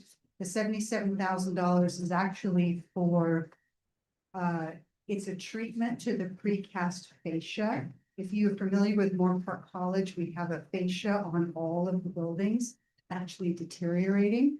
So we've actually contracted with a structural engineer to help design a system that will basically hold that precast fascia in place until we can properly replace the buildings. So it's much more than just painting, yes. Greatly appreciated. Thank you so much. And with that, I would like to move for approval of item 8.2.1. Second. Okay, so motion made by trustee Mantooth to approve 8.2.1, seconded by trustee Chancellor. Trustee Pachowski? Know that we had previously approved extending our contract with Lieber, Cassidy and Whitmore. Because there were several investigations, I believe that were ongoing. Did we set a maximum amount to be spent on that? Previously? I'm I'm just wondering if $160,000 is within that previous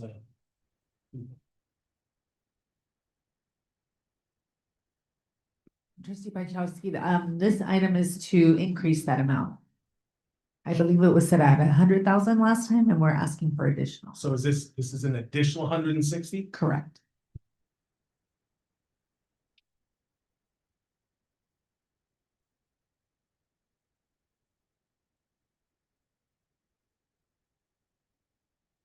Okay, any further discussion?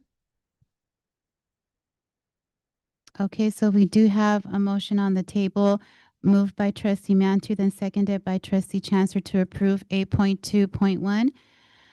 Student trustee, how do you vote? Trustees, all in favor, say aye. Any opposed? Okay, thank you. Motion passes. 10.3, trustee Chancellor. Thank you very much.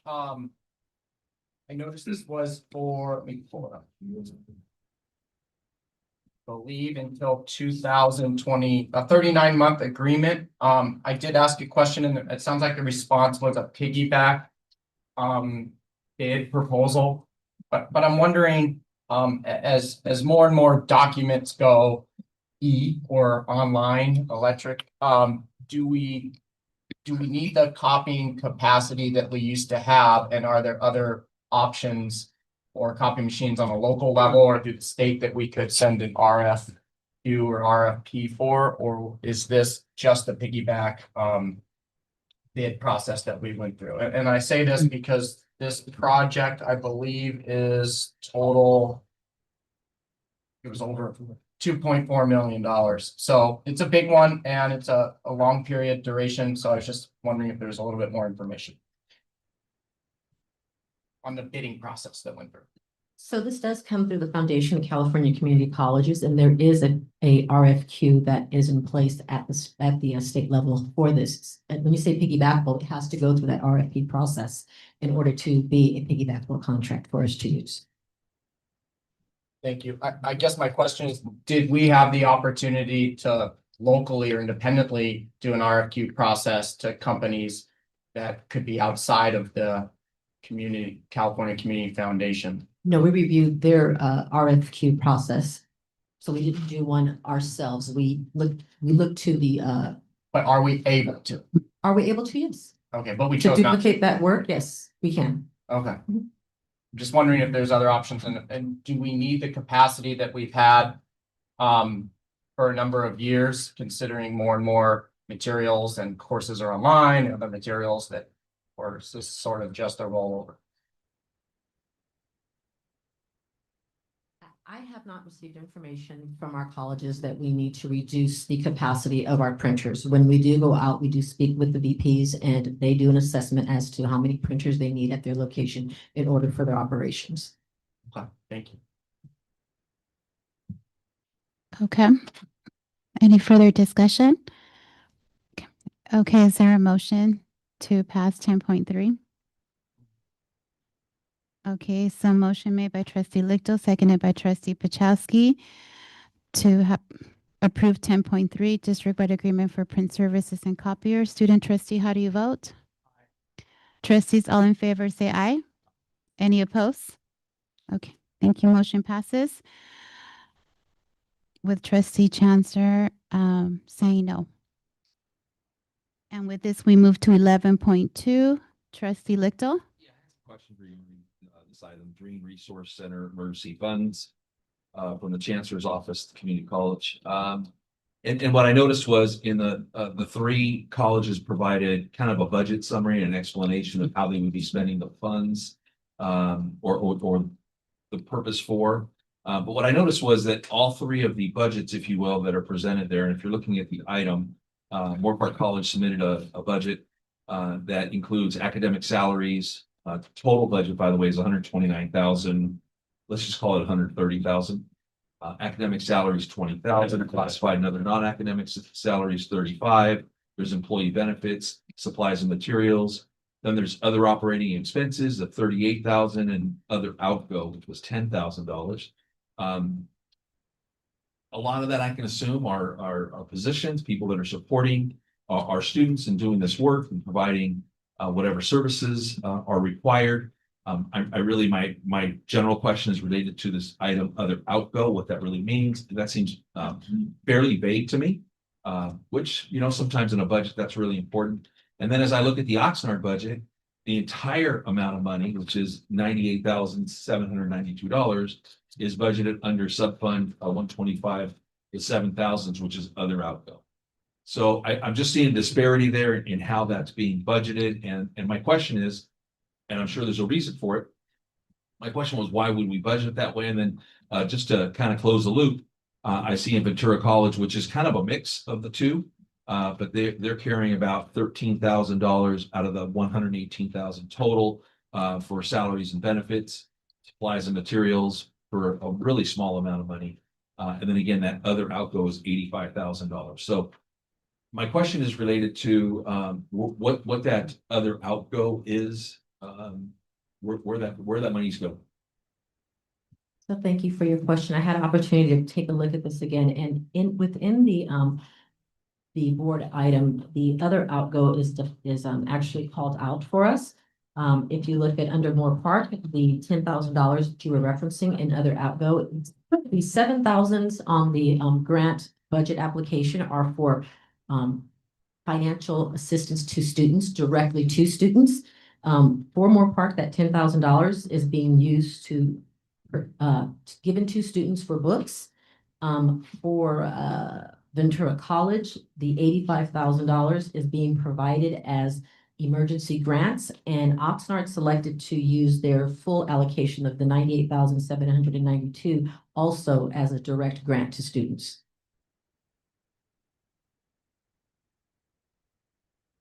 And those are allowable uses under the grant. Okay. Thank you for that. With that, I'll make a motion to approve the item. Second. Okay, so motion made by trustee Lichtel to approve 11.2, the ratification of new contracts and grants for fiscal year 2025-26, seconded by trustee Mantooth. Student trustee, how do you vote? Trustees, all in favor, say aye. Any opposed, say nay. Motion passes. Thank you. 13.1, trustee Pachowski. Got two issues with item 13.1. The first issue I have has to do with the same issue that we've seen month after month for every board, for every meeting that I've been on this board. New hires are starting before they're confirmed by the board. Now, I just happened to get a phone call today, which resulted in me looking up the agenda for a neighboring district, Santa Clarita. One of the things I noticed when I looked at Santa Clarita's agenda for this coming Friday is that all of their new hires all start after the board approves. And then I looked at one of our board policies with related to purchasing. Board policy 6330. No officer or employee, except as designated by the chancellor, may obligate the district for any expenditure of funds without prior approval. Any obligation contracted without appropriate prior approval may become a personal expense of the employee. Now, we heard tonight that the new hires that we didn't approve last month exceeded $10,000. Well, any expenditure in excess of $10,000 is supposed to come to this board first.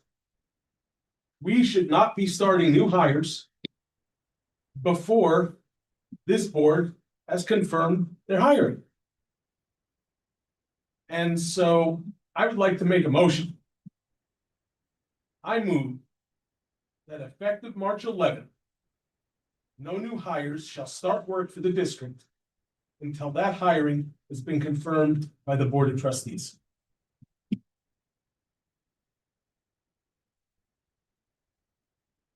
Trustee Bachowski, I will second that motion, though I don't think that, for the sake of discussion, I'm not sure that that's an appropriate process for changing board policy. But I do believe. I wasn't sure, I'll be honest, I wasn't sure Yeah, but I think that for sake of the discussion, which I think is a valid and important discussion, I will second the motion. But I will tell you ahead that I will not vote in favor of that. I'm sorry, so just to be sure, you are making a motion regarding what exactly? No new hires shall start work for the district until the hiring has been confirmed by this board. At this moment, we don't have a second, so before we second it, the trustee needs to be acknowledged by the chair. And at that point, there was a comment and the chair hadn't acknowledged yet or asked for a second. And that's because we have our legal counsel here. And I wanted to make sure that we were going to have a motion before I asked for the second to see if it was going to be appropriate. And so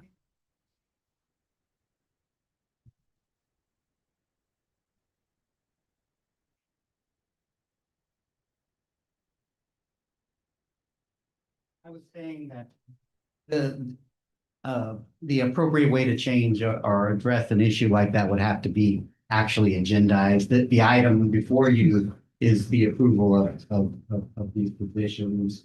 And so that is, what we're here for. So I don't think you can, you can have a discussion related to the positions as the fact that there's a concern that they have already been hired. But I would also, I do think that after the last meeting, Vice Chancellor Barroso, we had some discussions about the reason why and when historically the process changed, and she has some historical information to provide to you that may shed light on your particular policy and that there had been affirmative changes by this board, not the board as it stands now, to actually make a change to allow for the hiring before it goes to the board. So if you can entertain.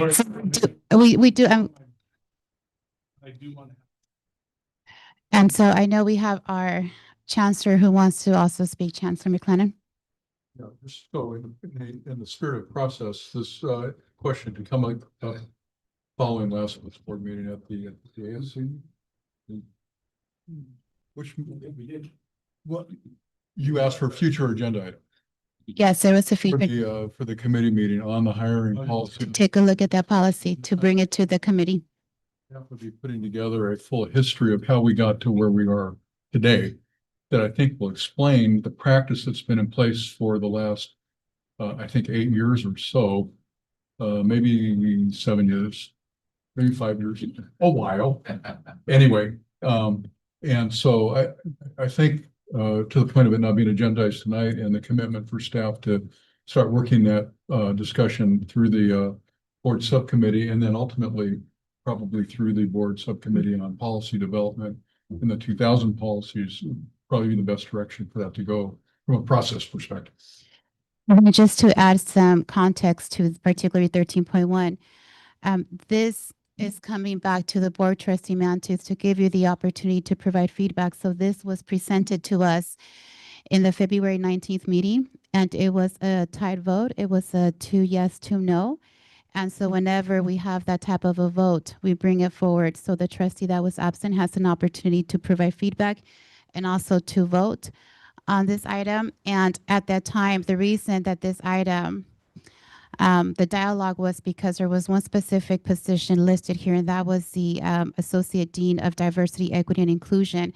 And so it was decided that we didn't want to single out any particular position. And so as a result, we took all of the positions as an item. And so whether we moved to approve them, and so at this moment, it was a 2 yes, 2 no. So it's coming back 13.1. So you have an opportunity to give feedback and also vote, make a motion on how you feel in terms of particularly on 13.1. Thank you, Trustee Torres. I would appreciate the opportunity to give a little bit of perspective on this issue based upon more than 4 decades working in the K-12 sector in education, working with boards and human resource processes and board policies. And it is common and has been common for decades, in my experience, that these people are sometimes hired officially before confirmation at a board member by the board in the interest of efficiency and getting those people in place to serve students as soon as possible. It boils down to, I think, in many cases, a matter of trust. Again, I would invite legal counsel to tell me I'm wrong, but this is a very common practice to do this because you can't always sync the time of approval by the Board of Trustees with the date of hire of an employee. And if you do, you are compromising, however great or small, that person's potential to help the organization and serve students. And that's been the rationale that I have been exposed to and experienced throughout my career in education. I cannot speak for the community colleges in that regard, but community colleges are part of the K-14 system. So, I would also add that I would support our ability to approve these hires and confirm these hires after the fact so that we can put them to work. Thank you, Trustee Mantooth. Ms. Laura? Chair Torres. So just to provide a little background, the board policy that we are looking at is 2430, the delegation of authority to the chancellor. And it states that it provides the chancellor with authority to authorize employment, assign job responsibilities, and carry out other personnel actions. Of course, these personnel actions are subject to approval by the board or ratification when necessary. So this particular BP 2430 was last reviewed by the board in June of 2020, amended in April of 2021, and it was changed to intentionally include the language allowing for ratification of personnel actions. The language was modified in part due to delays that can occur in the hiring process and the need to move quickly to offer selected candidates a start date so that the district does not lose qualified candidates. The personnel report for this board includes 2 months of those particular candidates that we have hired, some that have already started, some have not. But that's a little background for you related to this particular item. Okay.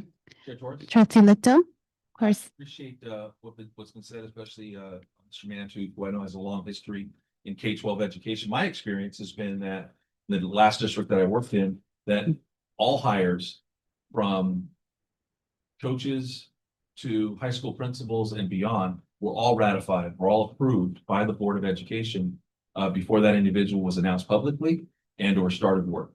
And so I do appreciate the practicality and Dr. Sanchez, I would say that in your experience, you probably, well, you are a doctor, right? You have a JD? Yeah. My wife, I'm gonna tell her. There you go. And say, hey, it's on YouTube. I'm sure in your experience, you've seen, it's probably 50-50. It is. It's probably 50-50. So I see both sides to it. I do understand the practicality, the practical pieces of it, that Dr. Sakenu needs to hire an individual for whatever position. and to wait potentially a month or sometime in between, or maybe even longer perhaps, or board approval could be really detrimental to the organization. I don't think that's a site issue. I think that's a board issue. And I think it's one we solve with a second board meeting during a month, specifically related to personnel actions, if that's what's needed, so that we can, go through a process that would make sense. I do support what Trustee Pachowski is stating, that the board should have not just input, but because we are fiduciaries, we are accountable to our communities related to our hires. And so I do think that's important. I think that's an important piece. So maybe it's something we can have further discussion on through the process of amending the board policy. I understand it was just changed in 21, but maybe it's time to change it back. And it's not a trust issue. It's really an issue of the board knowing who is being hired and what positions before those individuals start to work. And I, for one, I'll commit to a second board meeting as long as there's one item, and that's personnel actions. Okay. Trustee Chancellor. Yeah, I want to chime in here briefly. This, I guess the incident or the vote that occurred last month, it kind of caused me to think about some scenarios. And the scenario is, let's say it was a 5-0, 6-0 with our trustee, that the board on a position, not a person, but a position, decided to go against the district recommendation. What liability does that put the board into if the person already started, went through HR and went through the motions? So I think that we do need to revisit that board policy.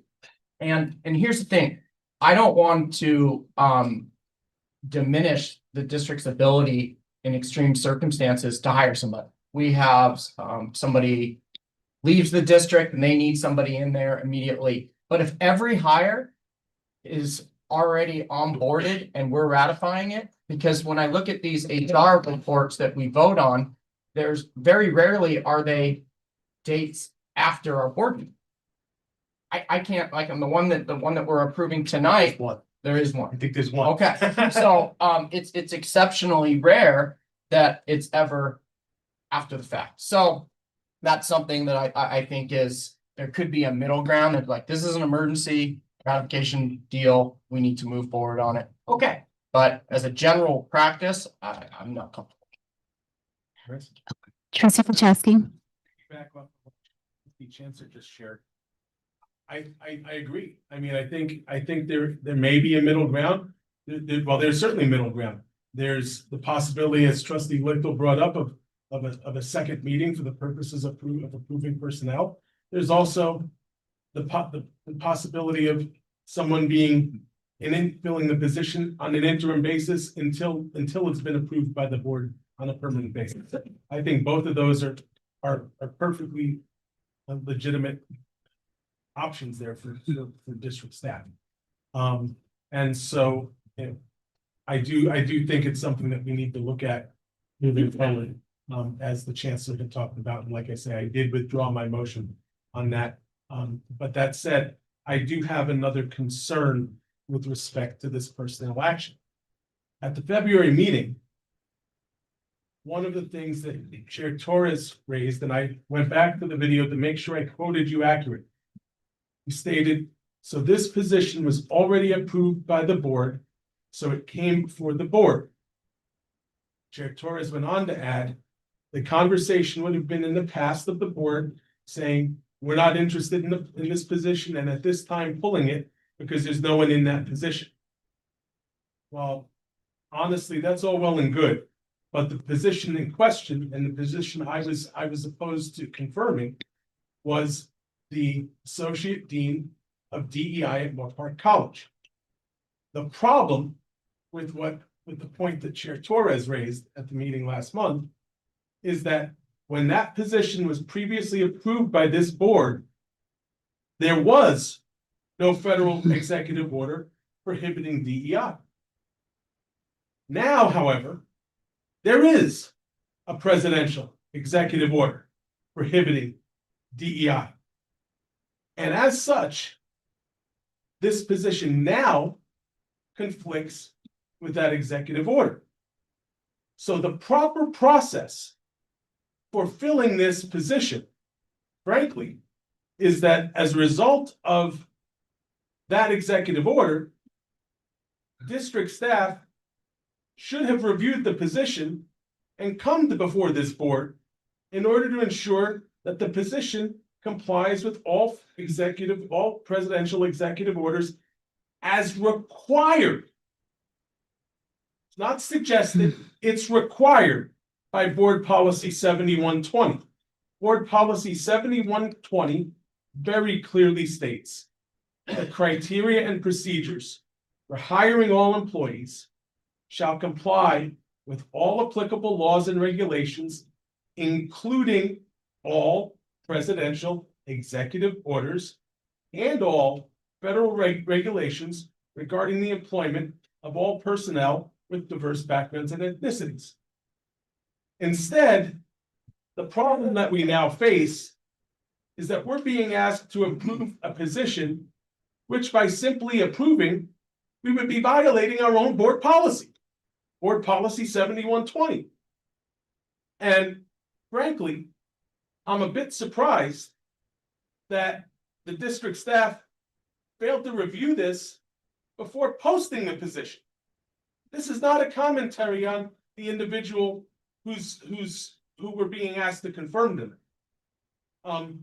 This should have been reviewed before the job was even listed as being open and available. Since on multiple occasions, I'm not surprised that they didn't do this, because on multiple occasions, we've all sat here and we've heard the chancellor say multiple times, executive orders are not law. Well, executive orders may not be law, but we have a board policy which we are obligated to follow. And that policy prohibits us from using criteria, which would include a job title, which so blatantly violates a presidential executive order. And district staff, including the chancellor, Vice Chancellor Barroso, and anyone else who would have worked on this, should have realized that this needed to be changed prior to advertising the position. And I, for one, am not going to sit here and vote to rubber stamp the filling of a position which became vacant after that executive order went into effect, when Chancellor McLennan, and probably more importantly, Vice Chancellor Barroso, should have known the title needed to be changed. Then we go to the bigger question here, which is, why does Moore Park College need to have an associate dean of diversity, equity, and inclusion? At our last meeting, Trustee Chancellor asked President Sokanu to shed some light on how this position serves students. President Sokanu replied, "So I'll give you some data points. If you look at who we serve at Moore Park College, and you look at the breakdown of the individuals we serve at Moore Park College, 43% of our students are Latinx, 8% are Asian. Look at who we serve at Moore Park College. 2% of our students are, 1.8% of our students are Black." So based on President Sokanu's data points, more than 50% of the students at Moore Park College are of Hispanic, Asian, or African American descent. Now, at our October board meeting, we heard from the Ventura College Associated Students rep that 65% of the students at Ventura College are Hispanic. Now, I want to put this as plainly as possible. I think that kind of diversity is wonderful. Since these ethnic groups, though, make up more than half of the students at Moore Park College, and in fact, the majority of our students district-wide, then why exactly do we need a position to address something which seemingly excludes a portion of our students? Why wouldn't we rethink this? Last month, President Sokinu explained that we need this position to address the challenges of retention and assistance to help close the gaps. Well then, why wouldn't we instead have a position, I don't know, call it Dean of Retention and Assistance, to help any and all students who may be struggling in those areas? After all, Proposition 209, which was voted on by the voters of the state of California, is now codified in the Constitution of the state of California, which each member of this board swore an oath to defend, stated quite clearly, the state shall not discriminate against or grant preferential treatment to any individual or group on the basis of race, sex, color, ethnicity, or national origin in the operation of public employment, public education, or public contract. Let's assume for a minute, though, that this board were to decide that we're going to violate Board Policy 7120, which forbids us from using criteria which violate an executive order. Let's also assume for a moment that this board were to collectively decide to violate our individual oaths to uphold and defend the Constitution of the state of California. At what point do we stop and say, gee, we serve students who were previously underrepresented? Is it 50%? Apparently not, because we heard from our Moore Park College president that this position as titled is needed. Is it 65%? We heard that from the VC student government rep in October that's what their percentage of Hispanic students is. As she sat there arguing against the resolution about two groups, which ironically are now underrepresented at Moore Park at Ventura College. Is it 80%? Or is it 90 or 95%?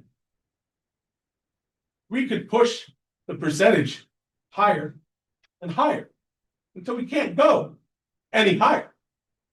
Eventually, using racial criteria to identify gaps may finally become absurd even to the most progressive person in the room.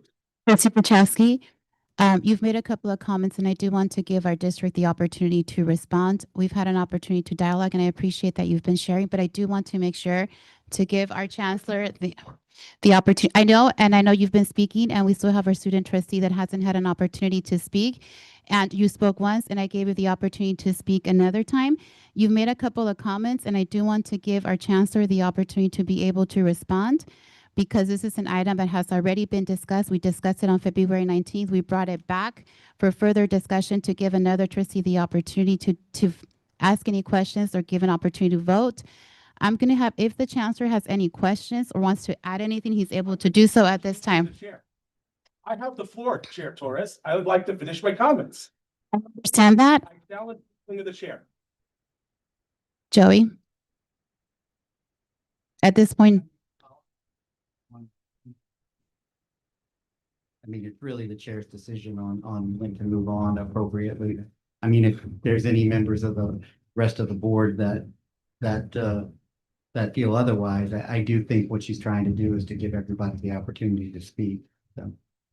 that's what I'm trying to do, and that's why you spoke at the beginning. And A vote by this board. Chair has a responsibility to allow every single member of the board to speak. At any given moment, if there is a board member who is taking more time to be able to, in speaking, you can call point of order. At this point, I want the chancellor to be able to answer questions, and I hadn't said you wouldn't be able to continue speaking. No, I wanted him to respond. So at that point I didn't call point of order because I can do that as a chair and to just end at this moment the conversation, but I wanted them to respond.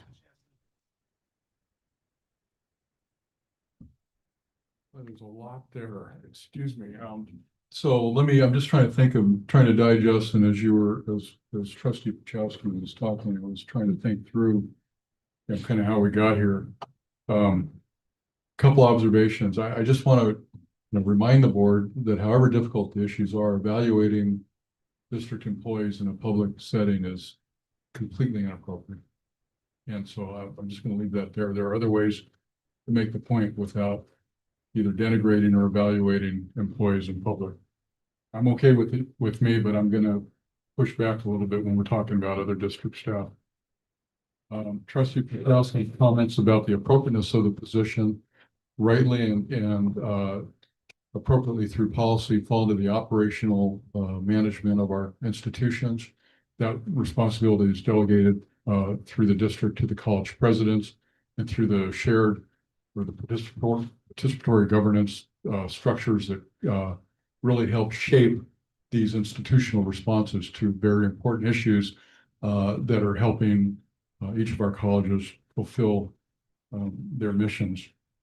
With respect to the executive orders, I will be the first to say that if there's a whiff of any of the actions taken by the district that are in violation of any law or policy, I want to make sure that we receive the guidance and the corrective action at the moment we know that that's the case. I don't believe that's the case here for a number of reasons that I'm not gonna debate the issue because I don't feel that it's warranted for me to do that. Not the least of which I'm not part of the California bar, and therefore I don't have the expertise to do that as fully as Trustee Pachowski did. So for that, I'm going to defer to our college council.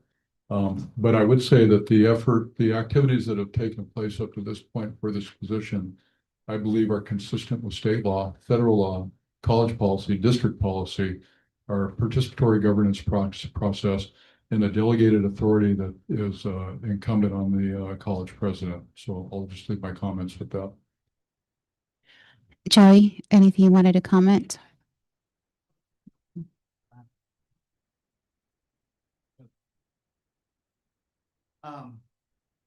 And I can just kind of elaborate that, again, that they're, in looking at these policies, our position, very similar positions throughout the state and lots of different agencies that are public agencies, and that in alone itself doesn't mean anything other than that the executive order has been misconstrued as saying that anything related to DEI is in violation of the executive order. And what the executive order says is that unlawful or illegal DEI is the problem, and then that would violate the executive order. And that's when we're talking about actually making a hiring decision based on quota or specifically based on these protective criteria. That would be, and if this position was being enlisted to do that, then yes, that would be a violation of the executive order. That's not what this position is about. There is nothing that indicates that trainings and removing barriers and giving access is anything that runs afoul of something that would become unlawful DEI. And there are even discourses from analyzing the executive order that that say unlawful DEI, which means that there is lawful DEI, and that's what you have here. That's our opinion, and that's I think exactly why the group of people here that approved this approved it. It wasn't, it was vetted and it was understood. So that's my response. Student trustee, is there anything you'd like to share? Sure, is this regarding 16.5? This is 13.1.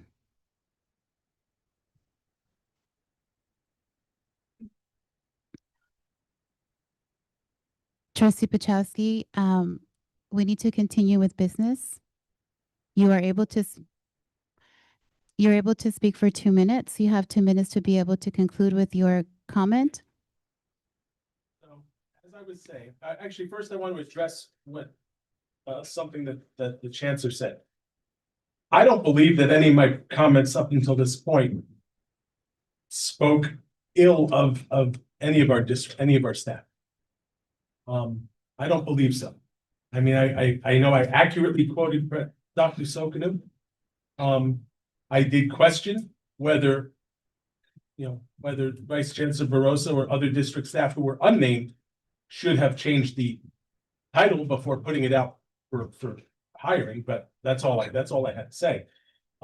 As far as continuing where I was, I said eventually using racial criteria to identify gaps may become so absurd to even the most progressive person in the room.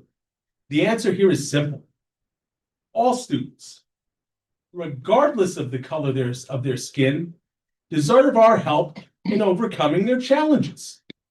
The voters of the state of California agreed when they passed Proposition 209. The United States Supreme Court agreed in SFFA. I realize that many, if not most, of the people sitting in this room right now might not like the fact that the President of the United States has issued an executive order to eliminate DEI. But until such a time as we change Board Policy 7120, or that executive order is no longer in effect, our board policies prohibit us from hiring someone into a position titled Associate Dean of DEI. And I'm concerned that this is just another example of district staff trying to get this board to rubber stamp actions that they could get easily passed by us. I've heard the chancellor say personally that they review positions all the time as it becomes necessary. Well, Trustee Mantu, the 2 minutes were up and so we need to now continue. Trustee Pachowski, the time is up. Thank you. And so with this, trustees, I do want to be able to speak. So everybody has already had a chance to speak. And so we've taken a long time on this item, which we also had time to deliberate already in the February 19th meeting. So I am going to move this item forward. We do need to have a motion. And so one of the things, so is there a motion on the table? I'm asking the board if they're able to. So what you're saying is that you're cutting Trustee Pachowski off from whatever comments and maybe questions that he would have had, and you're not going to allow me to speak to this issue. I just want to clarify that that's what you're saying. So what's occurring is every trustee has had an opportunity to speak on this item. This item came before the board. This item came before the board on the February 19th meeting. And so at this point, as the chair, we have taken a considerable amount of time on this item. Every trustee has had an opportunity to speak, to be able to express their areas of concern. Speak to this item. As the chair, you did. You had an opportunity to speak. And at this moment, as the chair, I have to ensure that everybody, so at this moment, Trustee Lichtel, everybody has had an opportunity to speak. And per our Robert's Rules of Orders, everybody has been able to speak. We have one board member that was cut off and you're not allowing me to speak. I don't think that's appropriate. That is appropriate. That is, we're moving forward with the item. Everybody has had a chance to express their perspective. Yes, you have.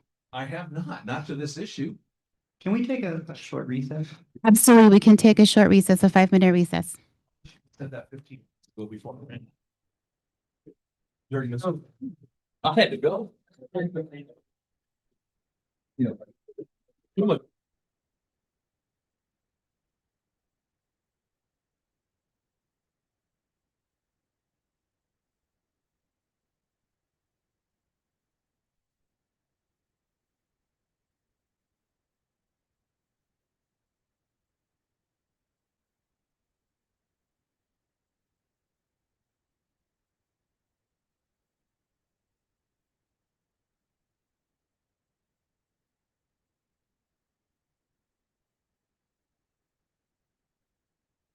Yeah, neither did you for that matter.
How are you, sir? Good to see you.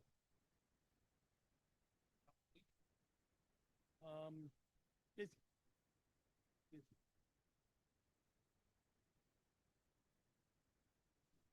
I think you're busy. Are you? Oh, yes, I heard.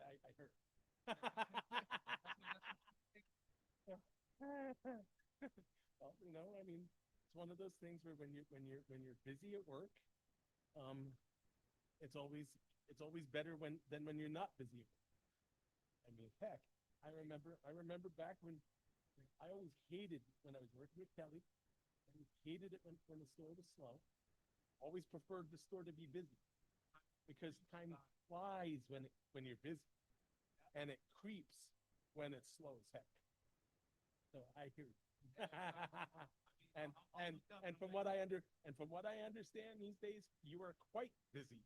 Trying to be of service. Well, we appreciate you.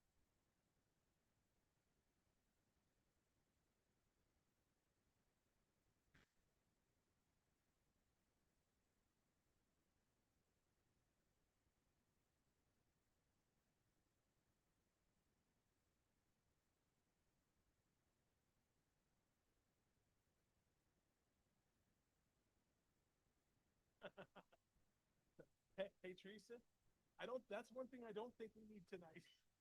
Or maybe we do.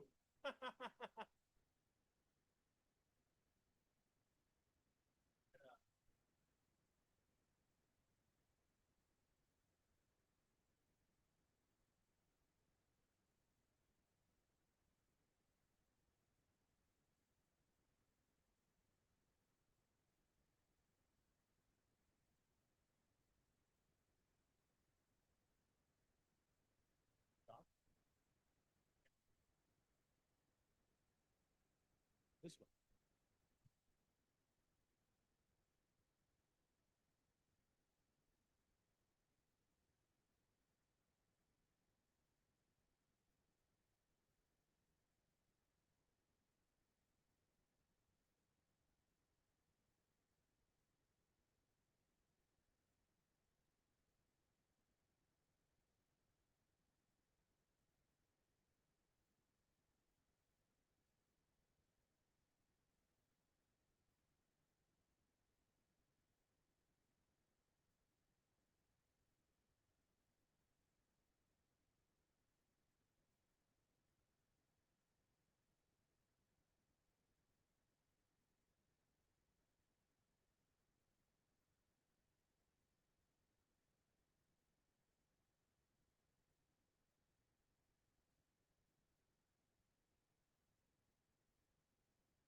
one. Okay, so we are reconvening back to our session. And so we are back with 13.1. And Trustee Lecto, you were asking, you wanted to be able to speak on this item? So Trustee Lecto, go ahead and speak on this item so that way you're able to express any thoughts that you want to. I know that you spoke before on the other item, but I wanted to make sure that you also had the opportunity to speak fully on this item as well. I'm not sure what other item you're speaking to. I just want to make sure everything's okay outside and we all kind of settled in before I get started. Okay, thank you. Everything is okay. Thank you, Chancellor McLennan. I hope you're okay. I want to start by saying that last month we did have quite a discussion about this item and in particular the DEI position. And I've heard everything Mr. Trustee Pachowski has had to say in other conversations. And I thought what Dr. Sakinu said during last month's meeting did resonate with me. And so the reason I wanted to speak was because after having some time to reflect, I wanted to add some comments. So I did appreciate that. And I think we ran into each other in the community. Actually, you're doing a presentation and I told you that. So I appreciated that. But my approach to this item is more from a philosophical standpoint. And you know, when I think about DEI, you know, I do tend to focus on students of color, if you will, or minority students. And we do live in a minority majority district. So the majority of the students in our community college district are minority students. And so obviously from a diversity standpoint, that exists. We have diversity in our district. That's already in place. When I think about equity, we had a great conversation a month or so ago at the past committee about equity. And you know, there's some discussion about what that term means. I'm a person that believes that equity of opportunity is what we should be supporting and not equity from the standpoint of outcome. I don't think that an outcome-based equity is an appropriate pursuit for a district or quite frankly, any business, but opportunity I think is very important. I've always been a champion for opportunity for all of our students. We used to call it access. The terms, it's the same principle, the terms change over the time. It used to be called access, now we're calling it equity, that's fine. Some people refer to it as equity of outcome. I don't agree. Equity of opportunity, I thoroughly support that. And so as I think about our district and the fact that we're a minority majority district, my concern is in laying the responsibility, if you will, of services that are related to any population of students, and really DEI should be intended for all students that are struggling, in the hands of one position. And though I'm a big believer in systems and that somebody has to have the authority to oversee and evaluate, so on and so forth, I also believe that the well-being of all of our students and the opportunity provided, the access provided to all of those students, whatever ethnicity, whatever their persuasion may be, should rest with every employee. So my concern, my objections to the position are more philosophical. That, and I've learned this in the special ed world that I live in now, that in a lot of cases with special education services for students, many times there's an individual in the district or at the school site that's responsible for special education. And the response from the rest of the staff is that it's not my responsibility. They kind of wipe their hands and say, not our responsibility, there's somebody else. That's somebody else's job. And quite frankly, with inclusion, which is our special needs students, that's everyone's responsibility because we want all students to be successful. So my conversation this evening will be brief, but I'd like to have at some point a longer conversation about the philosophical nature of having a position labeled diversity, equity, and inclusion in a minority majority district, with the idea that we're going to place that entire responsibility on one individual at a school site of 8, 12, 15,000 students. We're 31,000 students district-wide. I know for a fact we don't have 3 people, one at each college, that are responsible for DEI. I understand that fully. I don't want to have a position that puts it on that person.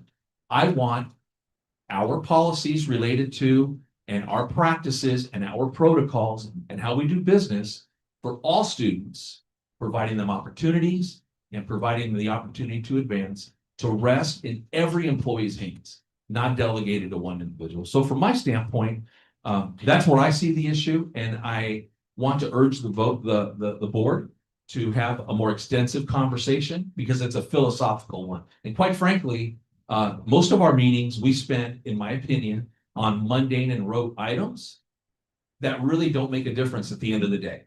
And having a position labeled DEI that we don't discuss as a board and understand what it does, what it's for, and what we're supporting, in my opinion, is not really substantive. What is substantive is having real discussions about how we're going to support all of our students through our common practices from one position to the next. Chair Torres, I thank you for allowing me the opportunity that I have as a board member, as a representative of Area 2, elected by 38,000 plus individuals to speak on this issue tonight. And again, as a future board item and maybe as a special board meeting, I would like for us to have a philosophical discussion about this issue. Sorry. Thank you, Trustee Rito. Oh, absolutely, you haven't spoken. Student trustee. Can I comment on two really quick things? Dean Ballard, doesn't, from coming someone coming from Moorpark College, I can say in fact that he does in fact help all students from Moorpark College regarding the agenda item 13.1, 13.2 with student services. And then last thing, regarding what Trustee Lichtel had said, of course, he's entirely valid to his own opinion, but with my opinion, I wouldn't entirely, someone who's always around the students of Ventura, Oxford, and Moorpark, I wouldn't say that the majority of our colleges in the district are minority groups, as also as he mentioned, DEI, it doesn't exclude white people, it just gives inclusion for all students. So white people are also included, that's why inclusion matters. It talks about every single group, whether it's big or small. Yeah, it's not about making students feel unwanted, but rather giving opportunities to other people too, because sometimes sometimes people are given more opportunities than others. And so regarding the 38,000 students, I would not say that the majority of them are minority groups, in my opinion. Thank you. That's Student trustee. So at this point, everybody's had an opportunity to speak. And so we have been deliberating on this item for quite some time. As a district and as a board, we have the vision and we have the mission of who we support as students. We have a commitment to equity. We have a commitment to access. We have a commitment to justice. And as we look into our positions, as we look where we stand, we trust and we look into our chancellor, and he's been delegated full authority from the board, as we have that in one of our policies, to make those decisions, to work alongside with his staff, to be able to bring what our students need in terms of learning, in terms of student support services. And with this, I ask the board, do we have a motion to approve 13.1? Exception the associate in the DEI for part-time, and that we direct district staff to review and change job title and duties of the associate dean of DEI to ensure compliance with the presidential executive order prohibiting DEI, and to ensure that the position serves all students who need assistance with retention and assistance. Is that okay? Is there a second? I mean, we need to repeat the motion. Can you repeat the motion for us, please, Trustee Pachowski? We approve all personnel actions with the exception of the associate dean of DEI at Moorpark College, and that we direct district staff to review and change the job title and duties of the associate dean of DEI to ensure compliance with the presidential executive order prohibiting DEI, and to ensure that the position serves all students who need assistance with retention and other assistance. Is there a second? Given that there is no second, motion fails. So is there a motion? Trustee Mantooth? Approval of item 13.1 as presented. So motion by Trustee Mantooth to move item 13.1 as presented. Is there a second? Seconded by student trustee. Student trustee, how do you vote? Trustees, all in favor, say aye. Any opposed? Okay, motion passes with trustee Pachowski voting no. Okay, we move on to 13.14, actually 14.1, action board policies. I know this one, I believe, was reviewed in the past committee, the action to approve board policy 3550.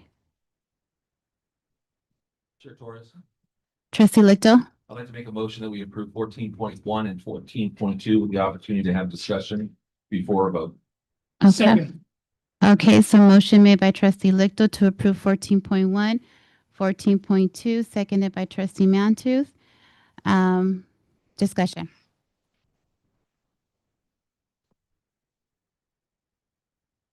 I appreciate the information that was provided at the past committee meeting that was clarifying for both myself and trustee Chancer. I did note some really simple items that are grammatical, like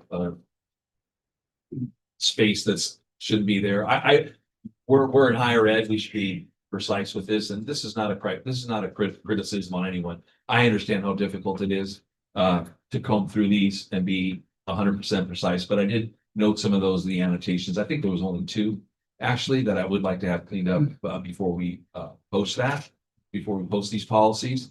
If you have questions, someone can call me and put that out.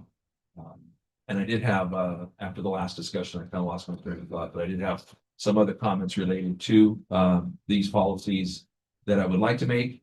And that is a really important topic, I think, for myself and trustee Chancer related to board policy for the drug-free environment and drug prevention program. And as a reminder, that as the AP is either established, or I guess it has to be written from the ground up, that as that process goes through, if it's possible and appropriate, it would be very much appreciated if we did get some updates so we can see it kind of in its infancy and as it goes through before it's finalized. And I realize that as board members, we don't necessarily have any jurisdiction over the administrative procedures, but it would be appreciated if we could at least see what's going into there and maybe provide some, because I did have quite a bit of it, but related to that. And that's all I have. Chair. Trustee Chancer. Trustee Lickle, so you're saying you have some changes to, because you made a motion to approve both. So which ones did you have changes to? I put it in the notes, and so I annotated it in board doc, in Boardable. Did I say board docs? In Boardable. And so that's visible. I really don't want to comb through the whole documents right now. You'll see them because I highlighted, and it was only two of them. If you have any questions, whoever does that, call me. Well, I just worry about. They're not terribly substantive. No. It's just there's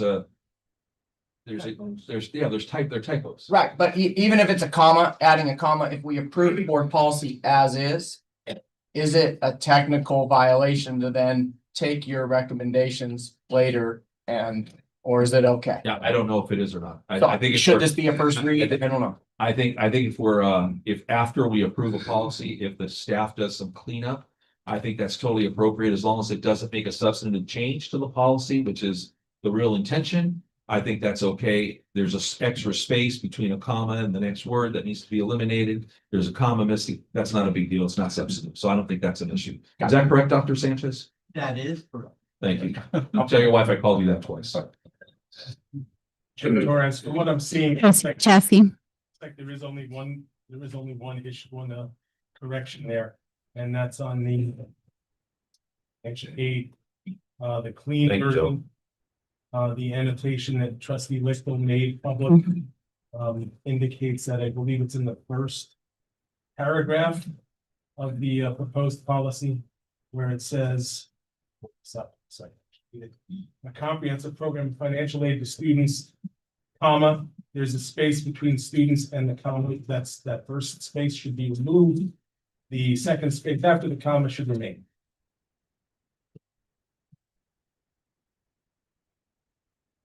Okay, and this Look at the annotation.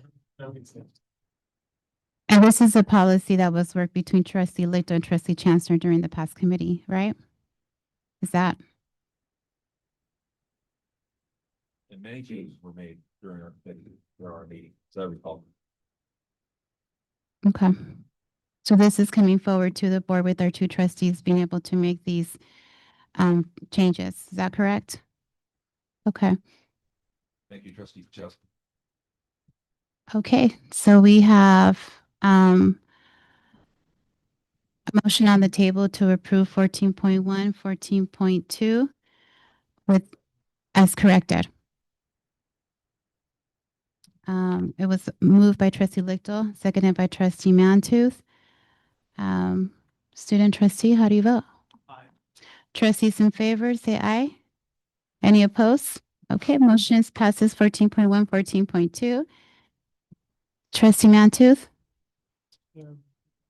Accused from item 15.1. Okay. Torres, I move that we approve 15.1 as submitted. Okay. 15.1, motion made by trustee Lichtel, seconded by trustee Pachowski. Student trustee, how do you vote? Trustees all in favor, say aye. Okay, motion passes. Trustee Lichtel. With 15.2, I think it'd be most appropriate for you to make the motion. Action to approve reaffirmation of resolution recognizing Women's History Month. I make the motion to approve this resolution. Thank you, trustee Lichtel. Is there a second? Okay, seconded by trustee Pachowski. Student trustee, how do you vote? Trustees all in favor, say aye. Any opposed? Thank you. Motion passes. 15.3, action to appoint interim clerk of the board. I know trustee Chancellor had some comments he wanted to make. Yeah, so in the past, we had Ms. Costello, we voted to have her be the board. When I looked at policy, because there seems to be, I think originally it was an interim clerk of the board. In policy, we don't actually, it's not listed that we have a clerk of the board. We have a chair, vice chair, and a secretary, which is our chancellor. So it posed the question is how can we vote on something if it's out of policy? I then dug into a little bit of research and found that it's kind of split with community college districts, some having clerks of the board, and it gave the reasons why, one of which is if the chair and vice chair happen to be gone, who would run the meeting? It would be the clerk, the third officer. So I would like to put this on the agenda and bring it back to where we do have a clerk of the board as one of the trustees. And that person would not be taking the minutes. It would still be delegated. We would still have somebody taking the minutes and some of the duties, but the clerk of the board would be the official responsibility to sign documents that represent the board and such of that. So that's why I wanted to mention a couple things about that item. So you're saying that just in case the vice chair or the chair are not here, then that clerk of the board would take over? Yes, that would be one of the reasons for having that. Has that ever occurred? As far as we've been here, we've always had at least 4 trustees present, but anything can happen. And so you could run a meeting with 3 trustees. And so if the chair and vice chair are not here, then the board clerk would run the meeting. Respect, with all due respect, to our chair and vice chair, I do want to point out that last year I did raise the question of travel. And this was shortly after there was a terrible air accident in Washington, DC, right before we were scheduled to go to DC.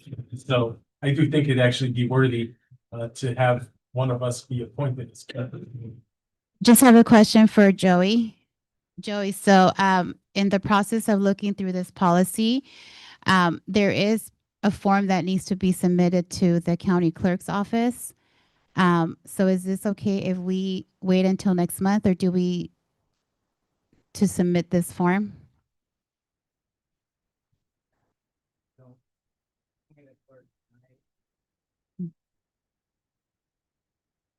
Okay. Line on that form?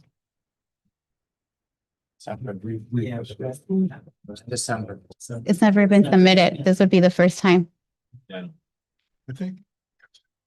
We have never submitted before. So through looking through policy, we discovered. Question, point of order. I mean, The item is on the agenda.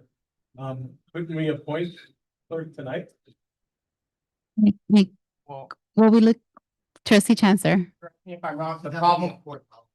Yeah, because we don't have, that position doesn't exist in our board policy. So I think the first step is to bring the board policy back. Recreate that position that we used to have through board policy and then Has support. elect. And a respectfully, There's one that signed. the agenda item is interim. Clerk of the Board of Education. Yeah, Chair Torres. Trustee Make a Lito. motion- I'll make a motion that we approve Myra interim clerk of the board.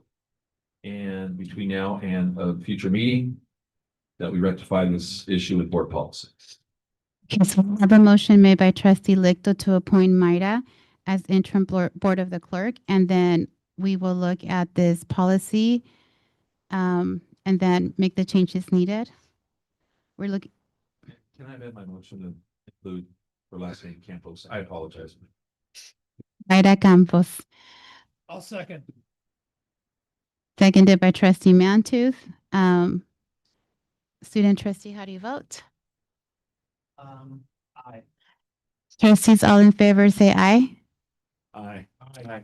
Any opposed? Okay, motion passes. So Mayra, you're our interim board clerk. Congratulations. Thank you.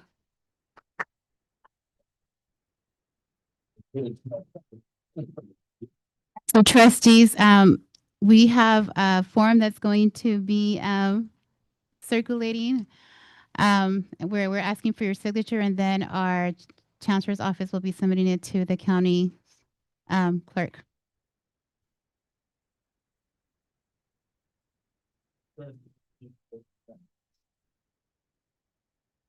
Can bring it back. And it's in the motion. Policy needs to go to committees next month, yeah. Gotcha. Committee would this go to? Would this, to that comes to us? And it just go to pass. ASC. It could. It might be quicker. Okay, we can send it to pass. Send it to pass.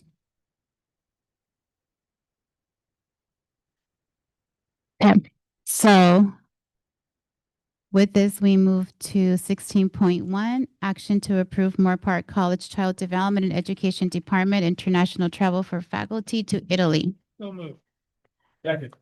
Okay, motion moved by trustee Mantu, seconded by trustee Pachowski.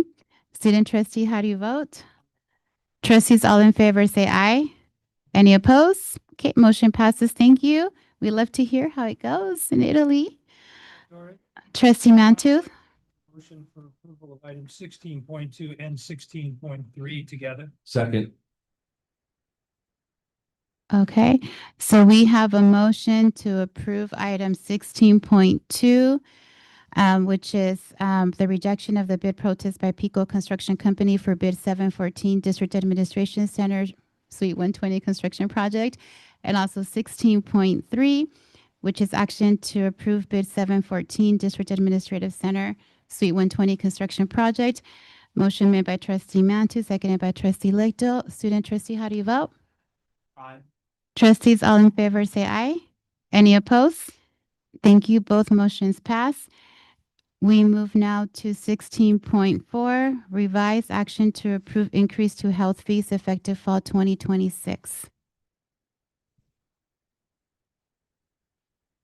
Thank you. I'm going to turn now to our acting Associate Vice Chancellor of Finance, who's going to walk us through the next couple of items. Thank you very much.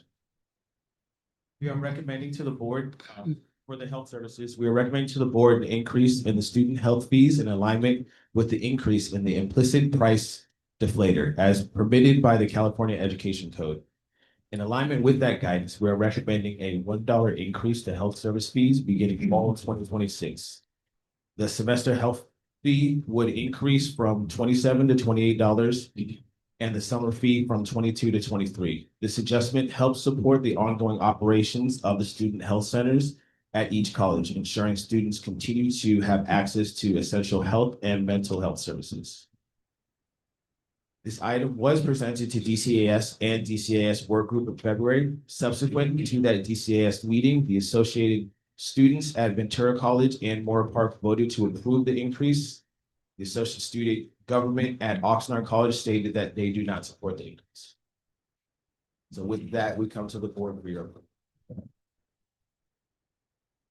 Okay, any questions, board members, that you may have? Okay, so we do have an action item here. I'll move approval. Okay, motion to approve 16.4 made by trustee Mantooth. Is there a second? Seconded by trustee Chancellor. Any discussion? Okay, student trustee, how do you vote? Trustees all in favor say aye. Any opposed? Okay, motion passes. Thank you. 16.5, action to approve increase to parking effective fall 2026. Thank you. That sounds a lot better. Similar to the student health fees, under California Education Code, districts may adjust parking fees based on the annual change and the implicit price later. The proposed changes increase the semester parking fees from $72 to $75 and the summer fee from $35 to $36. Also, the daily parking permit has not changed for several years and should increase from $3 to $4 to reflect the rising parking management costs. This increase helps support ongoing costs of parking operations, safety, and parking lot maintenance. Based on current year's performance, we have projected the revenue from the increase in parking fees will be roughly $17,000. This is primarily due to the fact that 50% of our students who purchase parking permits are purchasing the reduced rate California Promise Grants permit, which will remain unchanged at $30 per semester to support our students in need. This item was presented to DCAS and the work group in February, and as stated earlier, associate students of Moore Park do not support the increase, and they believe that there's enough revenue from the student fees to continue supporting current levels of operation. Oxnard College Associate Student Group stated, although interorganizational council support the increase, they are emphasizing that there's a need for parking lot repairs, and the other student council does not support the increase. Thank you. Student trustee. Say one quick thing, Thomas. I know that my vote is an advisory vote, and I know you guys will make the deciding factor of what you guys want, and you guys may already have your decision pretty decided, but I just wanted to say simply, especially from student trustee, $3 may not seem like a lot, obviously. $3 is like, well, okay, this is just like chump change buying a chocolate bar. But $3, and if you multiply that by, let's say, 35,000 students, that equals $105,000. And that total, that's more than people's yearly making. And I just say that although I respect and appreciate the police for keeping our parking safety and for safety reasons, I just don't think it's necessary to up the prices because I mean, we want students to feel comfortable to come to community colleges and to be able to, they already have enough struggle to deal with their classes in terms of like expensive and living expenses. So for them to have an increase on parking can just make them feel like the voices of the Board of Trustees are not really listening to the students. And, you know, it is expensive. Nowadays, a lot of students rely on financial aid and scholarship to even afford classes. So if parking fee, even though it may be $3 to them, it may show that these trustees may not understand their perspective where they're coming from. I know that many of you guys went to community colleges or 4 years, and you know you guys probably had your financial aid paid, so you can understand on a student level how money does play a big factor in terms of coming to school or where to park exactly. So when you make your decision, make it based off a student's perspective rather than the perspective that you have now, because it's just a different mindset. So when you think of your students, think of how much money they may be paying in the future, even though it may be so little. Even though it's going through important stuff, I do feel like it should be considered on factor of maybe students may not appreciate the factor of increasing. But that's just my opinion on the students. Yeah, thank you. I saw trustee Pachowski, then trustee Chancellor, then trustee Leto. Okay, trustee Pachowski.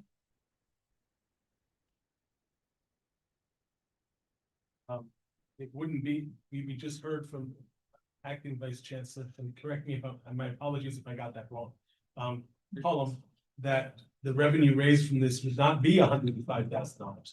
It would only be $17,000 because the bulk of our students are paying the California Promise Grant fee of $30 per semester. So this is only going to affect approximately 5,700 students, which generates $17,000 as mentioned by Mr. Paul. I earlier tonight, I did hear, I believe it was the Oxnard student government rep talk about addressing lighting issues. Well, I do want to point out two things. She mentioned security. So this is going to cover security services. And maintenance of parking lots and structures and site improvements are all included as far as where these funds go.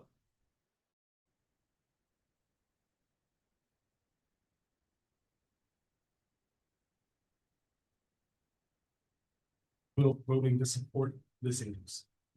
Trustee Chancellor? Thank you. From what I heard in regards to the students and their concern, I think part of it is the increase and the financial cost of that. But from what I heard, and I share this opinion, it's not so much that there's an increase, it's that it's not serving what it's saying it's serving. So it's a parking services fund. I think what is it, 124? Correct. Okay. And really it should be called a police services fund. Because 2/3 of the dollars from this fund are going to police services. And every year we're borrowing, I think last year we borrowed transferred $2.7 million from the general fund to help out with police services. So to me, the biggest expenditure in this account or in this fund is police services. So we should call it that and properly fund that. So police don't have to, our police department, if we're going to support that, which I believe we should, doesn't have to borrow it. Because if I were paying for parking, I would want my parking permit fees to go towards parking. And we don't then say, well, we need security in other parts of the campus, we're going to charge for that. So for me, it just doesn't feel right. I think we need to completely rebuild this, and I think we need a parking fee, that those parking fees go directly towards parking. The other concern I have with this is, how is sustainability impacted in this? I've brought this up numerous times as we've been asked to do these increases. Are we encouraging people to carpool? And the third part is, I'd like to believe we're encouraging and trying to incentivize students coming back to in-person courses. Does charging for parking do that? And does charging more for parking do that? To me, it's one more reason to take a class online. And I don't want to get in debate about online courses right now, but if in fact we're truly trying to encourage people to be on campus, an increase in parking, I don't know if it does it. So I won't be supporting this, because to me, this is a backwards way of trying to take care of a deficit spending problem which last year was $2.7 million. So those are my comments on that. Trustee Lichtel? Pass. Trustee Nantooth? Just curious, my memory is not serving me. When was the last time parking fees were adjusted? They were adjusted last year. And what was that amount, and what amount? I believe Mr. Hellam has the history on the adjustments. Last year we did adjust it. It was a jump of $8 from 64 to 72 for the semester, and $3 from 32 to 35 for the summer. And that large increase was because we did not continue to adjust it incrementally each year. So then we ended up with a rather large increase. I remember the COVID time, et cetera. Thank you. I just had one, actually. Student trustee? Yeah. Then if, in terms of if the parking fee is going towards the police funding, is that the only funding they have, or do they have additional funding from somewhere else?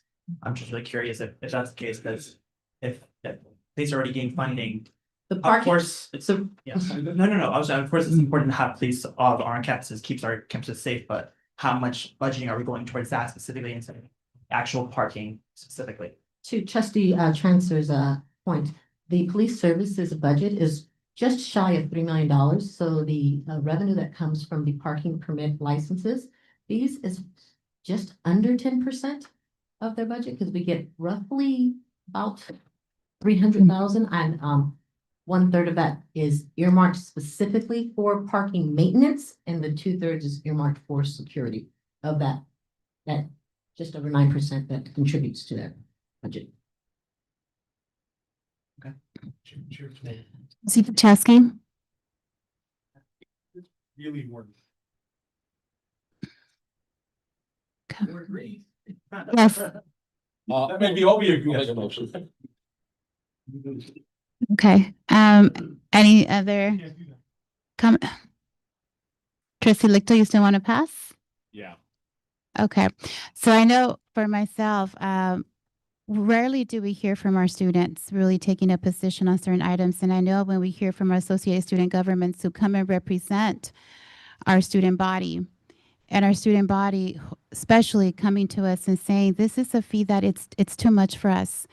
And as we start looking to our students and the expenses, we have mental health, we have the different days where they come to get some food. For those that come and are using our parking, I think as we look at our different funds, I would encourage that as we look into how can we make that difference as we hear our students, as we talk about being student-centered, and we talk about equity, we talk about inclusion.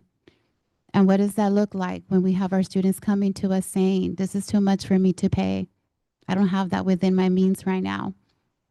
And so I think as we come as a district and we're looking into things of what we believe in, for me, when I hear our students, that's what moves my decisions as who I was elected to represent our community college students and their needs. So to me, when students have been able to be part of the participatory governance process and are expressing their areas of need, I know for me, I know we're resourceful to look into other funds that we can potentially look into this and fund the area that might be missing. And as a board, I know it comes to us as we're looking at our budget.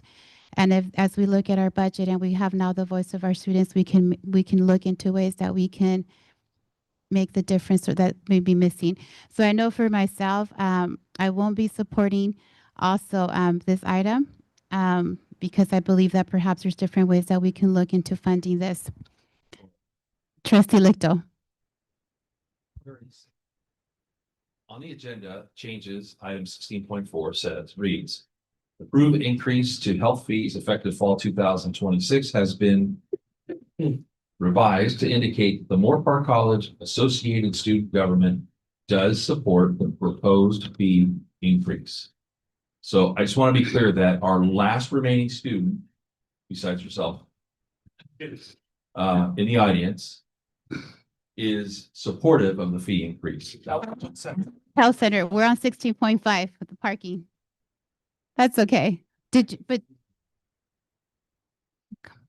I apologize. that's okay. Okay. Any comments though? No comments. Okay. Okay, so we are going to do, well, is there a motion? We can do a motion. Is there a motion to approve increase to parking effective fall 2026? So motion moved by trustee Lichtel, seconded by trustee Pachowski. So now we can do roll call vote. Student trustee, how do you vote? Nay. Oh, actually, Maida, you do the roll call vote. That's right. Maida does the roll call vote. Nay. Aye. No.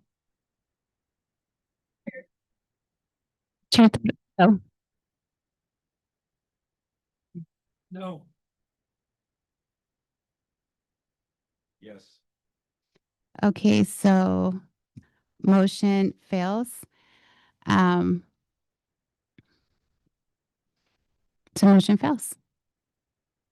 Okay, so now we move to item 16.6, action to approve fiscal year 2026-27 budget criteria, guiding principles and assumptions.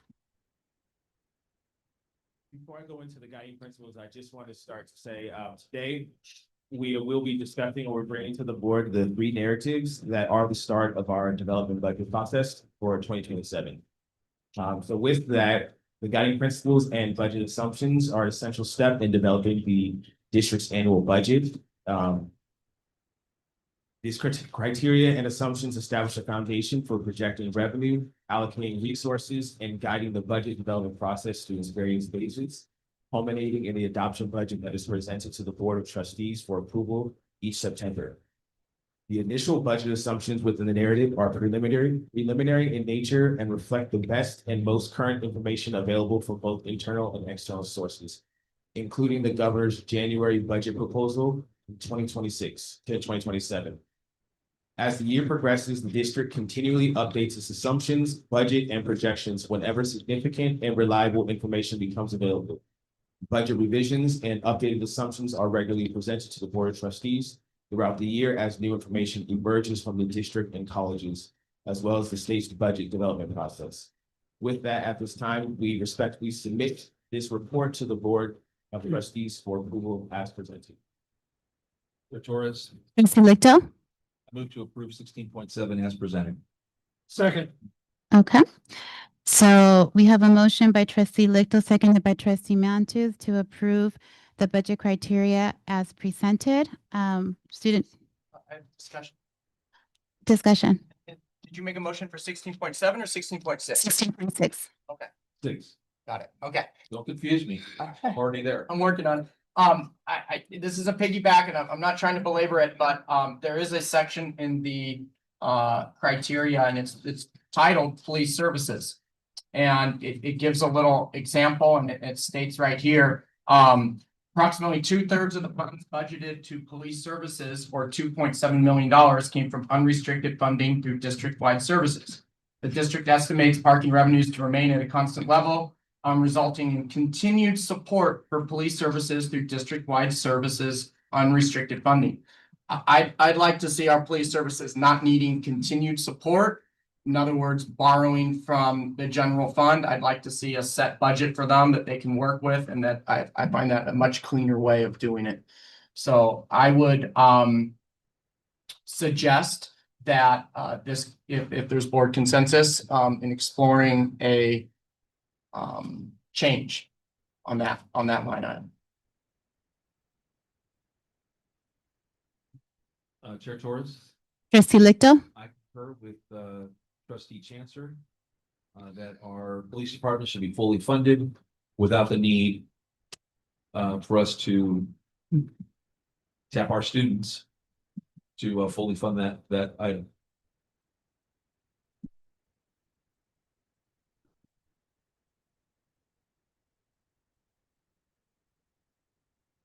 Chancellor, were you going to say something? Oh. So I'm a little confused. We're not borrowing money. Are we transferring money? No, we have a fund category of district-wide services. And I'll let That is Dr. correct. Mitchell, I'll let Dr. Mitchell explain. Sure.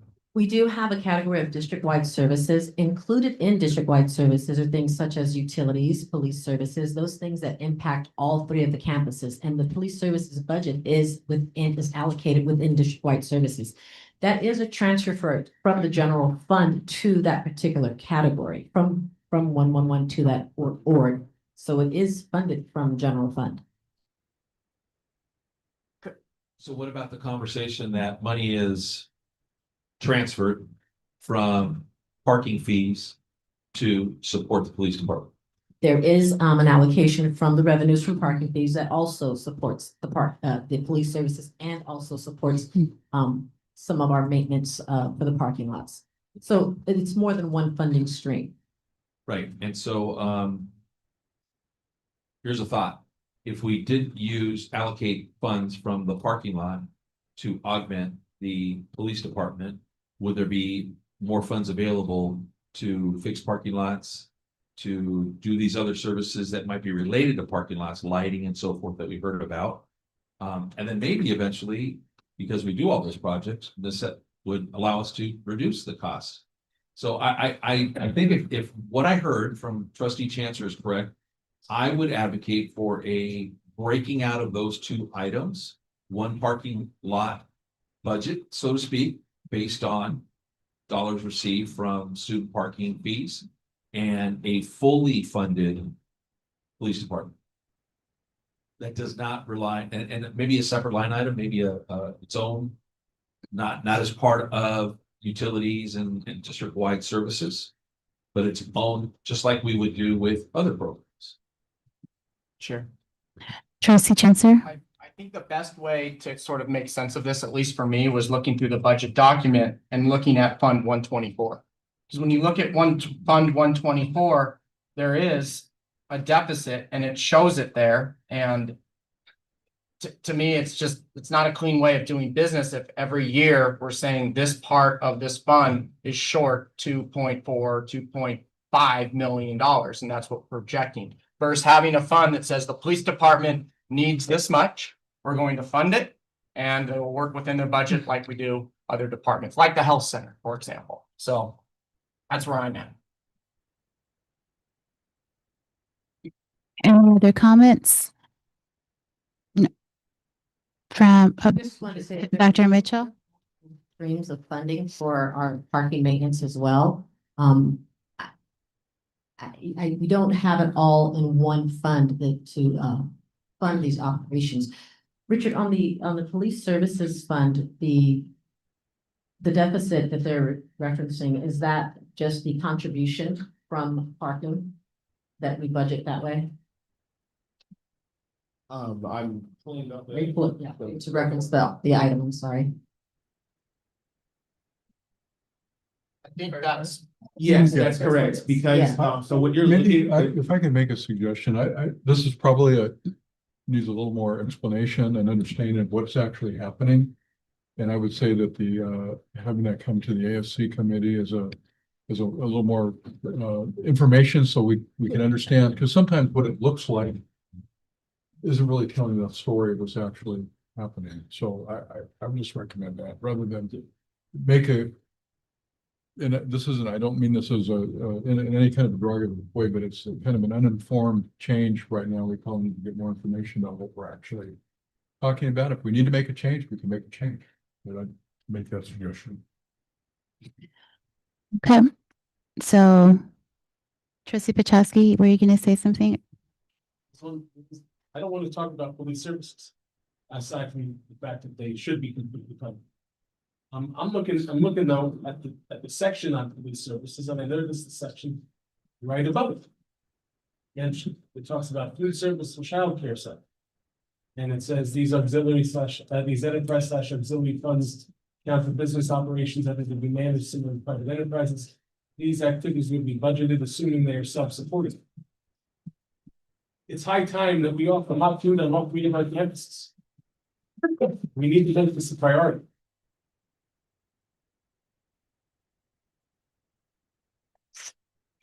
Okay. Were you going to say something, student trust? Okay, I wasn't sure. I saw you looking at me. Okay, so we do have a motion on the table made by Trustee Lichtel and seconded by Trustee Matthew to approve 16.6. Any further discussion on this item? Sure. Back and forth. We are approving exactly what? We are so what we are approving, 16.6, if you look at the agenda, it says action to approve fiscal year 2026-27 budget criteria, guiding principles and assumptions. So Trustee Lichtel made a motion to approve it, and Trustee Mantu seconded to approve as is. And that's what we're voting on. Trustee Chancellor? For me, I don't want to vote no on this because there's a lot of good work in it, but I'd like to table it and have it revised, hopefully, or looked into as the chancellor suggested, and have it come back at our next meeting, hopefully with some changes. I think that's the whole point of the board looking at this, is as we get farther down the timeline of the budget, so we don't get to the adopted budget and say, well, I wanted some changes and it's too late. So this is the time that there are issues or challenges with it. Trustee Pachowski?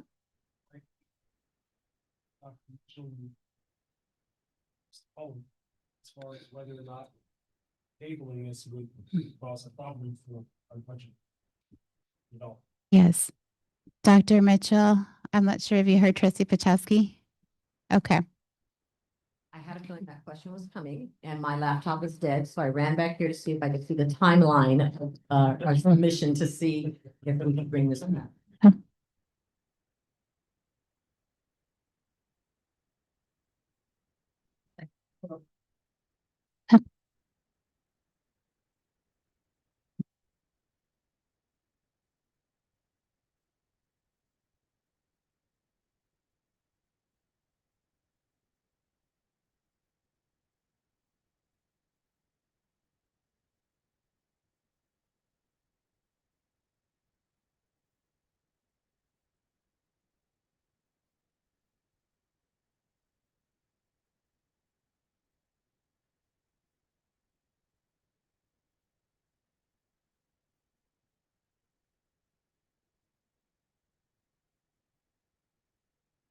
You drove an electric car, Dr. Mitchell? Excuse me? Don't run out of power. Do you have an electric car? No, I don't. Come I on, have a plug that gas thing in car. over there. So in looking at our budget calendar, there would be a challenge because this would, any change we made would have to go back through the participatory governance process, which means we have to take it back through VCAS again before we could bring it to ASC. And that would put us well into May when our budget is due to come to you. So it does become problematic, just as a point of reference for the board, if we do not move it forward at this time. Dr. Mitchell, the changes or ideas that were put forth that might have delayed this for a month, are these items that can be discussed in the future and not undermine the budget development process? Thank you for that. Yes, and we will bring back the fully adopted budget and we bring this back to the board again at that time. And that's. Can it be brought back in the interim? Meeting next month? For discussion? If there are changes made, then it would need to go through the DCAS once again. Either way. Yeah. so just to be clear, then you're saying that when you bring forward the proposed budget later on, you can incorporate these changes into that without going through the participatory governance process. What I'm saying is we have to go through DCAS once again for the proposed budget. So at that time, if there are changes, we could do it then. Thank you. Okay. Okay. So we do have a motion on the table to approve 16.6 made by trustee Lichto and seconded by trustee Mantooth. Student trustee, how do you vote? Aye. Trustees, all in favor, say aye. Any opposed, say nay. Okay, motion passes. 16.7, action to approve fiscal year 2026-27 district-wide resource budget allocation model.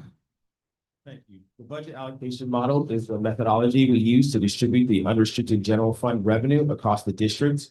On an annual basis, the narrative and the model go through the proper governance channels before being presented to the board for approval. And we would like to proceed in requesting the board for approval of the narrative as presented. Okay. So move. Second. Okay, moved by trustee Pachowski, seconded by trustee Mantooth. Discussion? Trustee Chancellor? On page 2, there's a section for utilities. Is there any incentive, it sounds like the district pays for all utilities for sort of equity reasons, and I understand those, both in climate and other things, but is there any incentive for reduced energy usage or reduced utility usage on this through the lens of sustainability? In other words, is it kind of, you go to a hotel and maybe you're going to run the air conditioner a little bit colder than you do in your house because the hotel's paying for it versus, and I just worry, that's probably a terrible example, but I just worried that the colleges themselves are like, well, the district's paying for it versus this comes out of our budget. I'm not implying anyone would be wasteful, but through a sustainability lens, is it possible? So we, through our sustainability task force, we have many conversations with our campuses, with the VPs of business and with the facilities directors. And that is something that is on the forefront of the funds. It is actually to their advantage to have lower utilities because that's something that comes off the top. So more money will flow down to the college if there is spent on utilities. Okay. Okay, further discussion, trustee Pachowski? Something, it's been a little while since I've raised this, but I raised this in one of the first meetings I attended. And I still think it's worth our while to consider at some point making the investment in enough solar panels to fully power all of our campuses, make them self-sufficient, and the money that we would save on utilities, specifically on electricity, can be used to repay any investment that's made out of reserves. So I do think that that's something we need to take a look at in the very near future. It's been a while since I've raised that issue, and I'm gonna raise that again. Okay. Any further discussion? No? Okay. Our student trustee stepped out. Call for the question. He's coming. Okay.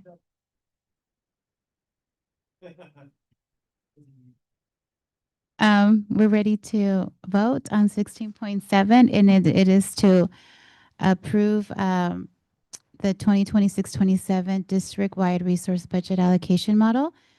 So we have a motion made by trustee Pachowski, seconded by trustee Mantu. Then student trustee, how do you vote? Okay, trustees, all in favor say aye. Any opposed? Okay, motion passes. Thank you. With this, we move to 16.8, which is action to approve fiscal year 2026-27 infrastructure funding model. Yes, the infrastructure funding model narrative explains the source of revenue and methodology for allocating funds to the board-approved infrastructure funding plan and allocation model, which is Fund 113, to address the total cost of ownership and infrastructure needs. With that, we are bringing the final budget narrative of the evening forward to the board and recommending approval as presented. Okay. Move to approve 16.8 as submitted. Second. Okay. Motion made by trustee Lichtel to approve the infrastructure funding model as presented, seconded by trustee Pachowski. Discussion? Oh, I do have just a brief question relating to all three of the models, and just curious if those are vetted annually or if we are voting on the exact same models year after. They are vetted annually and they go through our governance. Thank you for that. okay, further discussion? Trustee Chancellor? Just clarifying, I know a lot of this is for maintenance and other infrastructure needs. If there are issues within our parking lots for safety or other improvements needed, could 113 be used for that? Yes, and sometimes it is. That's great to me. Thank you. Okay. Student trustee, how do you vote? Aye.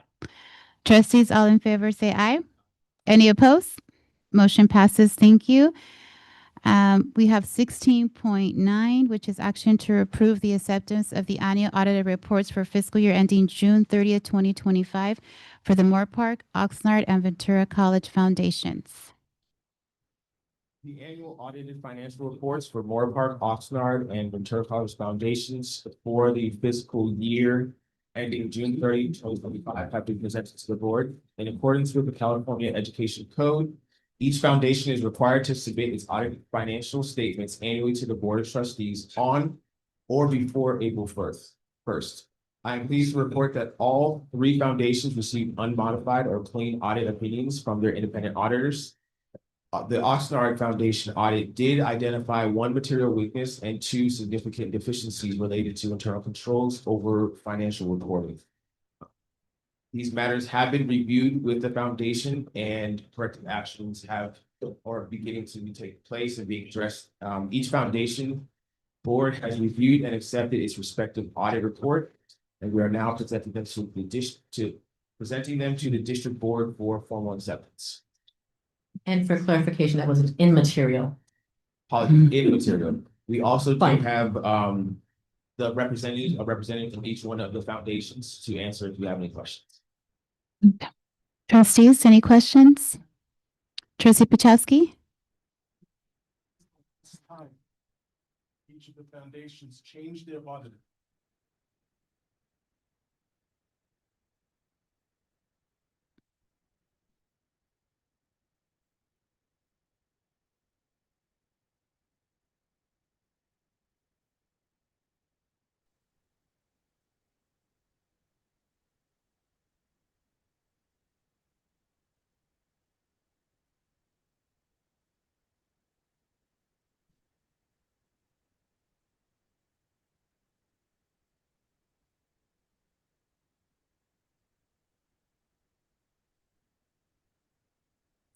Would have to check exactly the right year, but I can tell you that we have not changed our auditors since COVID.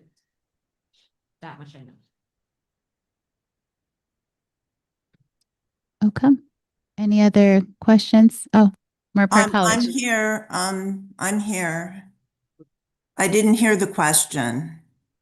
But Debbie, the question was, when was the last time each of the foundations changed auditors? We started with a new auditor last year. Great, thank you. Though if I can just add, I believe that they could only keep like same auditor for 6 years. I will look that up for you. It's either 5 or 6 years. I think it's 6 years and they will be required to change auditors at that time. At least sounds the like managing then- partner, I should say. It sounds like it's time for They're probably close, yeah. Sorry, I was talking, I didn't hear, you said change partners or change auditors? They need to change the managing partner at the very least within the auditing firms. They can't have the same auditors for over that time period. So I'd have to verify that and I'll get that to you, the exact, whether it's auditor or managing partner. That's the part that I'm not sure on Is that. this a matter of board policy or is this something where we can set direction on that? No, it's not something that we set direction on. Chair Torres, if I may weigh in on this. Trustee Mantooth? This is correct. Every 6 years, you have to consider changing either the audit firm or the managing partner to perform the audit. And that is a matter of Government Accounting Standards Board. Thank you. Trustee Pacheski?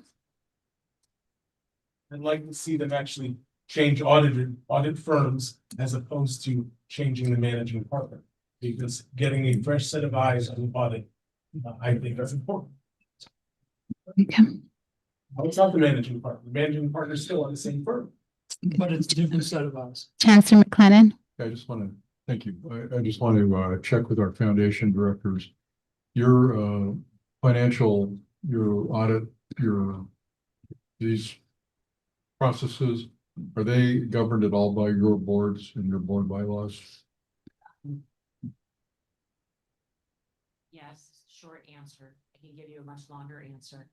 But I'm not sure it would be, I think what's more important is that we are all, I am an auxiliary organization at the Ventura College Foundation.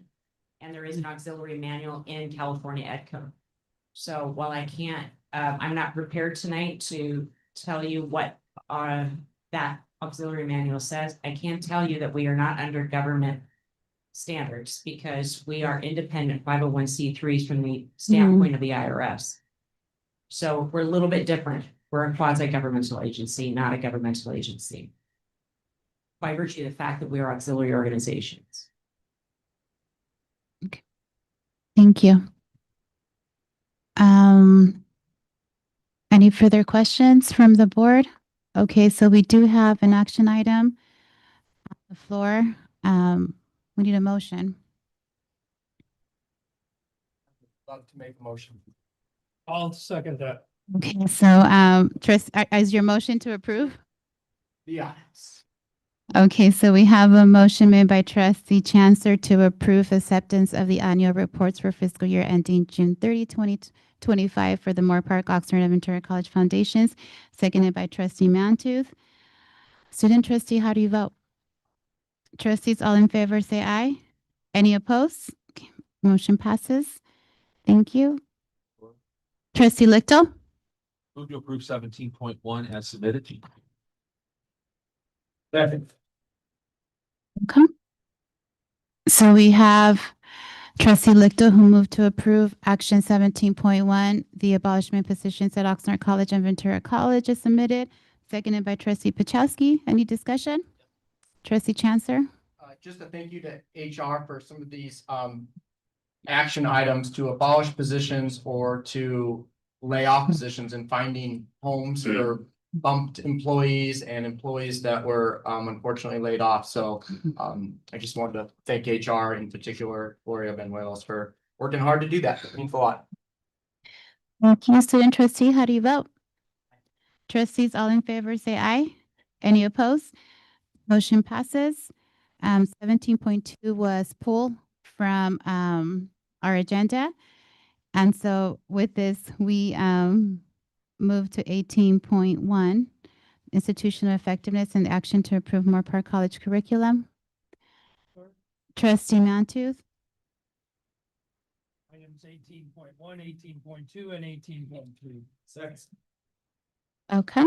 So we have a motion made by trustee Mantooth to approve the Moore Park College curriculum, Oxnard College curriculum, and Ventura College curriculum from 18.1 to 18.3. Student, any discussion? Yeah, I may have a question. Trustee Licht- Okay. Of course.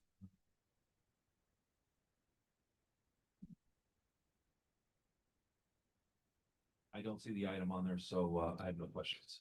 Okay. Student trustee, how do you vote? Trustees, all in favor, say aye. Any opposed? Okay, motion to approve 18.1, 18.2, and 18.3 passes. And we move on to 19.1, which is the chancellor's report.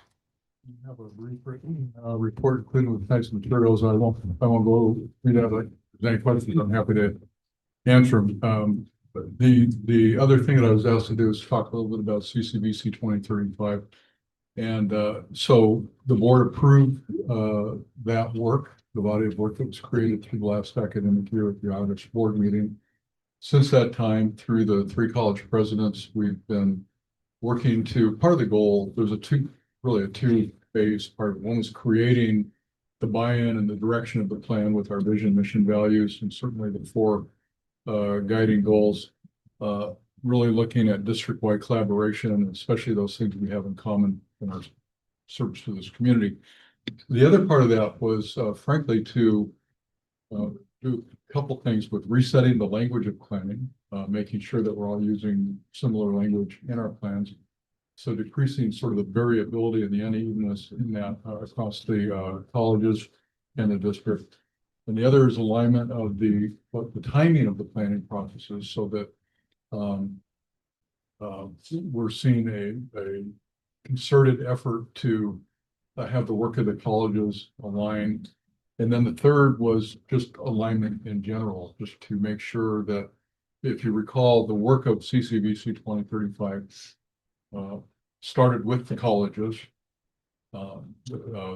Their existing planning work, missions, visions, value statements, and took that work and the planning commission that served in that role last year spent the majority of its time trying to come up with and put those together thematically and feed that back to the campuses, to the community and others along the way. And that resulted in CCVC 2035. So now we want to make sure that in the active role or work of the campuses this year is to work this into their planning processes at the campus level, make adjustments to their planning process at the campus level, both in terms of language and alignment and timing. And that work is underway. And the planning commission, a few of them are in the room here tonight, has reconvened. They were a building forming body last year. We're adding some members to that this year. They're in a supportive, cheerleading, encouraging, and accountability role to some extent for the work that the second stage of the work that we've put into place. If you recall at the August meeting when we had a version of this conversation about what would be happening, those things are happening. I have met along with other staff with each of the college planning teams to get updates on where they are in the process, very deep dive, detailed updates in terms of how that alignment work is happening. It's moving at different paces and in different ways at each of the colleges, but it is coming together. And in August, when we talked about this, I made a commitment at the June board meeting to bring this item back with a report on what the status of that alignment, language, timing, all of those things have been. So that really is where we are right now. We're in the working stage of that. It's really happening at the college levels primarily, and but all three of the college presidents have this work included in their president's goals this year as a priority. And so I don't know if, first of all, I'm happy to answer your questions, and I don't know if any of our presidents want to offer any additional details or information from a campus level perspective of what that is. I'm happy to answer any questions. The work is progressing. Any questions for our chancellor? Presidents, anything you wanted to add? No? Okay. Okay. So, student trustee report. I don't really have much to say today, other than just a few quick things. Campaign's coming to an end for my term in like a couple of months, which is kind of crazy, but I'm happy for everything I've done so far. Two things I just want to talk about is I compete on the Moorpark College mock trial team, and I'm happy that we were able to, with the budget that we have for extracurricular clubs, I was able to compete in Claremont, although I was really close to winning. Some of our people who are on the team did win, so congrats to them, and shows that really clubs and having enough budget to actually travel does make a difference and does help our clubs stand out, because we're one of the only colleges in the state, the only 3 of them that actually have a community college team of a mock trial, and I think we're the only one that has more than 1 team. Second, I know speech and debates mock trial, not speech and debates, speech and debate competitors for Moorpark are also competing. They're competing in state tomorrow, so fingers crossed they do well. And then lastly, I want to speak on how I'm the student trustee caucus chair. We did not have a meeting yet. We were gonna have a meeting this week, but a lot of people weren't able to make it, so we extended it to next week. But we plan on possibly, I know the resolutions are possibly came to an end, but we plan on doing more things than just advocating, hearing more about what other schools and the updates that they have at their schools and their districts, so I can, maybe can probably align with what we have at our school. But other than that, that is the end of my report, and I look forward to seeing you guys next meeting. Congrats again to the nominees. Thank you, student trustee. And so with this, we move to now individual trustee reports. Trustee Pachowski. Speaker of the House will be in town on Thursday for a private event, and I will have the opportunity to speak with him. I fully intend on advocating once again for HR 2543 next week. Trustee Pachowski. Trustee Lichtel. Thank you, Chair Torres. I would like to request that we investigate a better sound system that is digital, cutting edge, and more reliable. There's a lot of shock in the audience. I don't know why. This is like 1980s. So let's get something where we have a box in front of us, we hit a button and it immediately comes on, and the sound is clear and we don't have to have a delay. So, because I do think it disrupts the meeting, quite frankly. And then I'd like to make a statement. Trustees are elected to represent the public and to deliberate openly on issues before the board. The ability of a trustee to speak on an agenda item is fundamental to that responsibility and closely tied to the First Amendment principles of free expression in public governance. While reasonable procedures can guide meetings, arbitrarily limiting or placing artificial time limits or cutting off trustees' remarks risks undermining the open discussion necessary for informed decision-making. I request that this issue be discussed at the board level to avoid any future issues where board members may feel that their inalienable rights are arbitrarily removed. Thank you. Trustee Mantooth.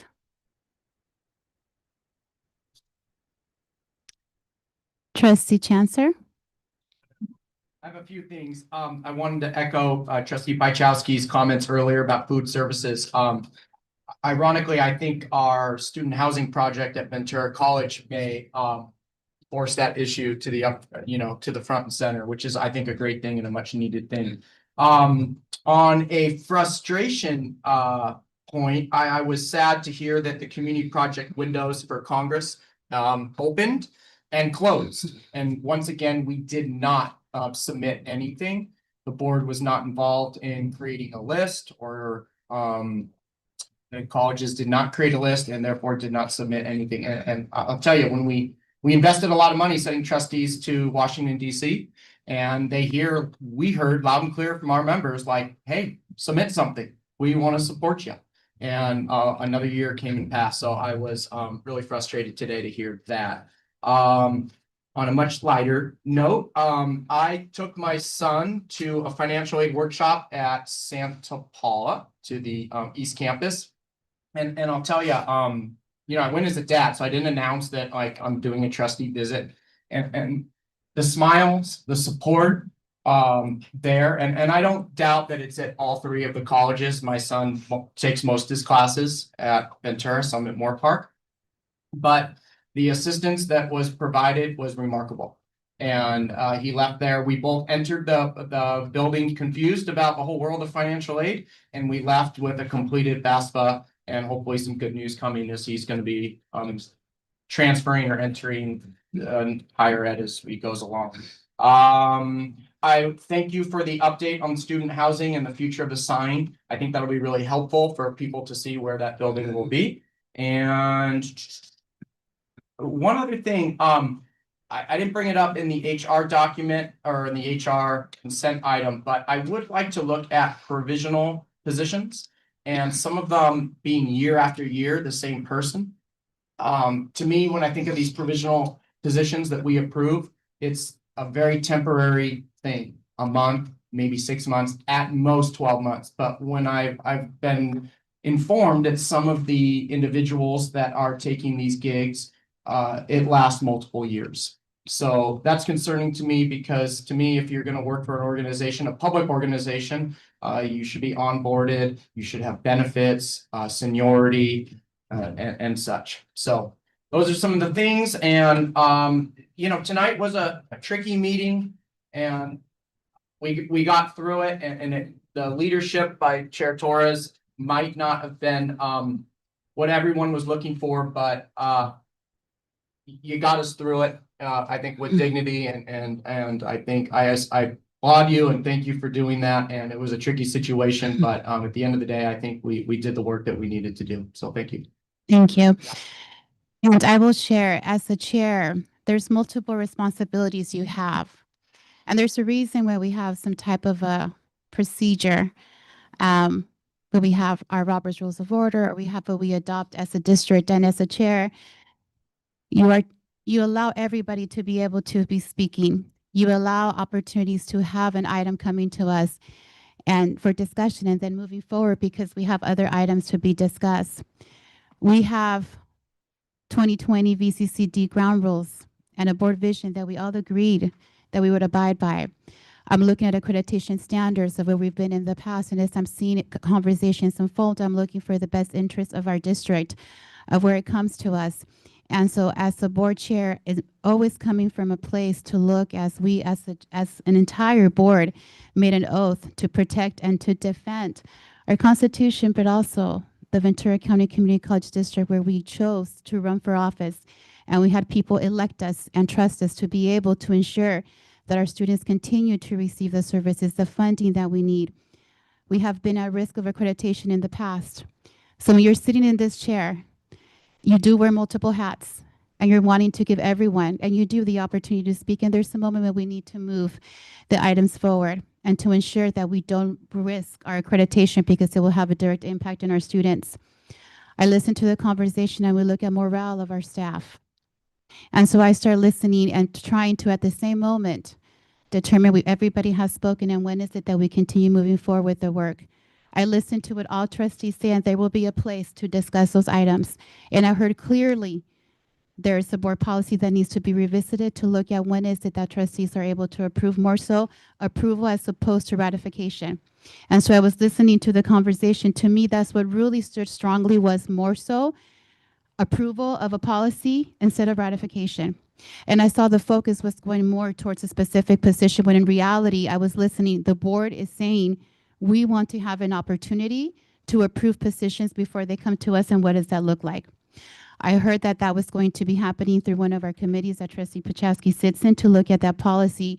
So when you sit here as the chair, the intent is never, and that's very important for me, for all of you that are my colleagues, to know that it is never the intent to not allow you to speak. And I thank you for your openness to be able to speak up and how you're feeling in the process, because that is the beauty, how we come together as the board, how we do our own evaluation as how we move forward.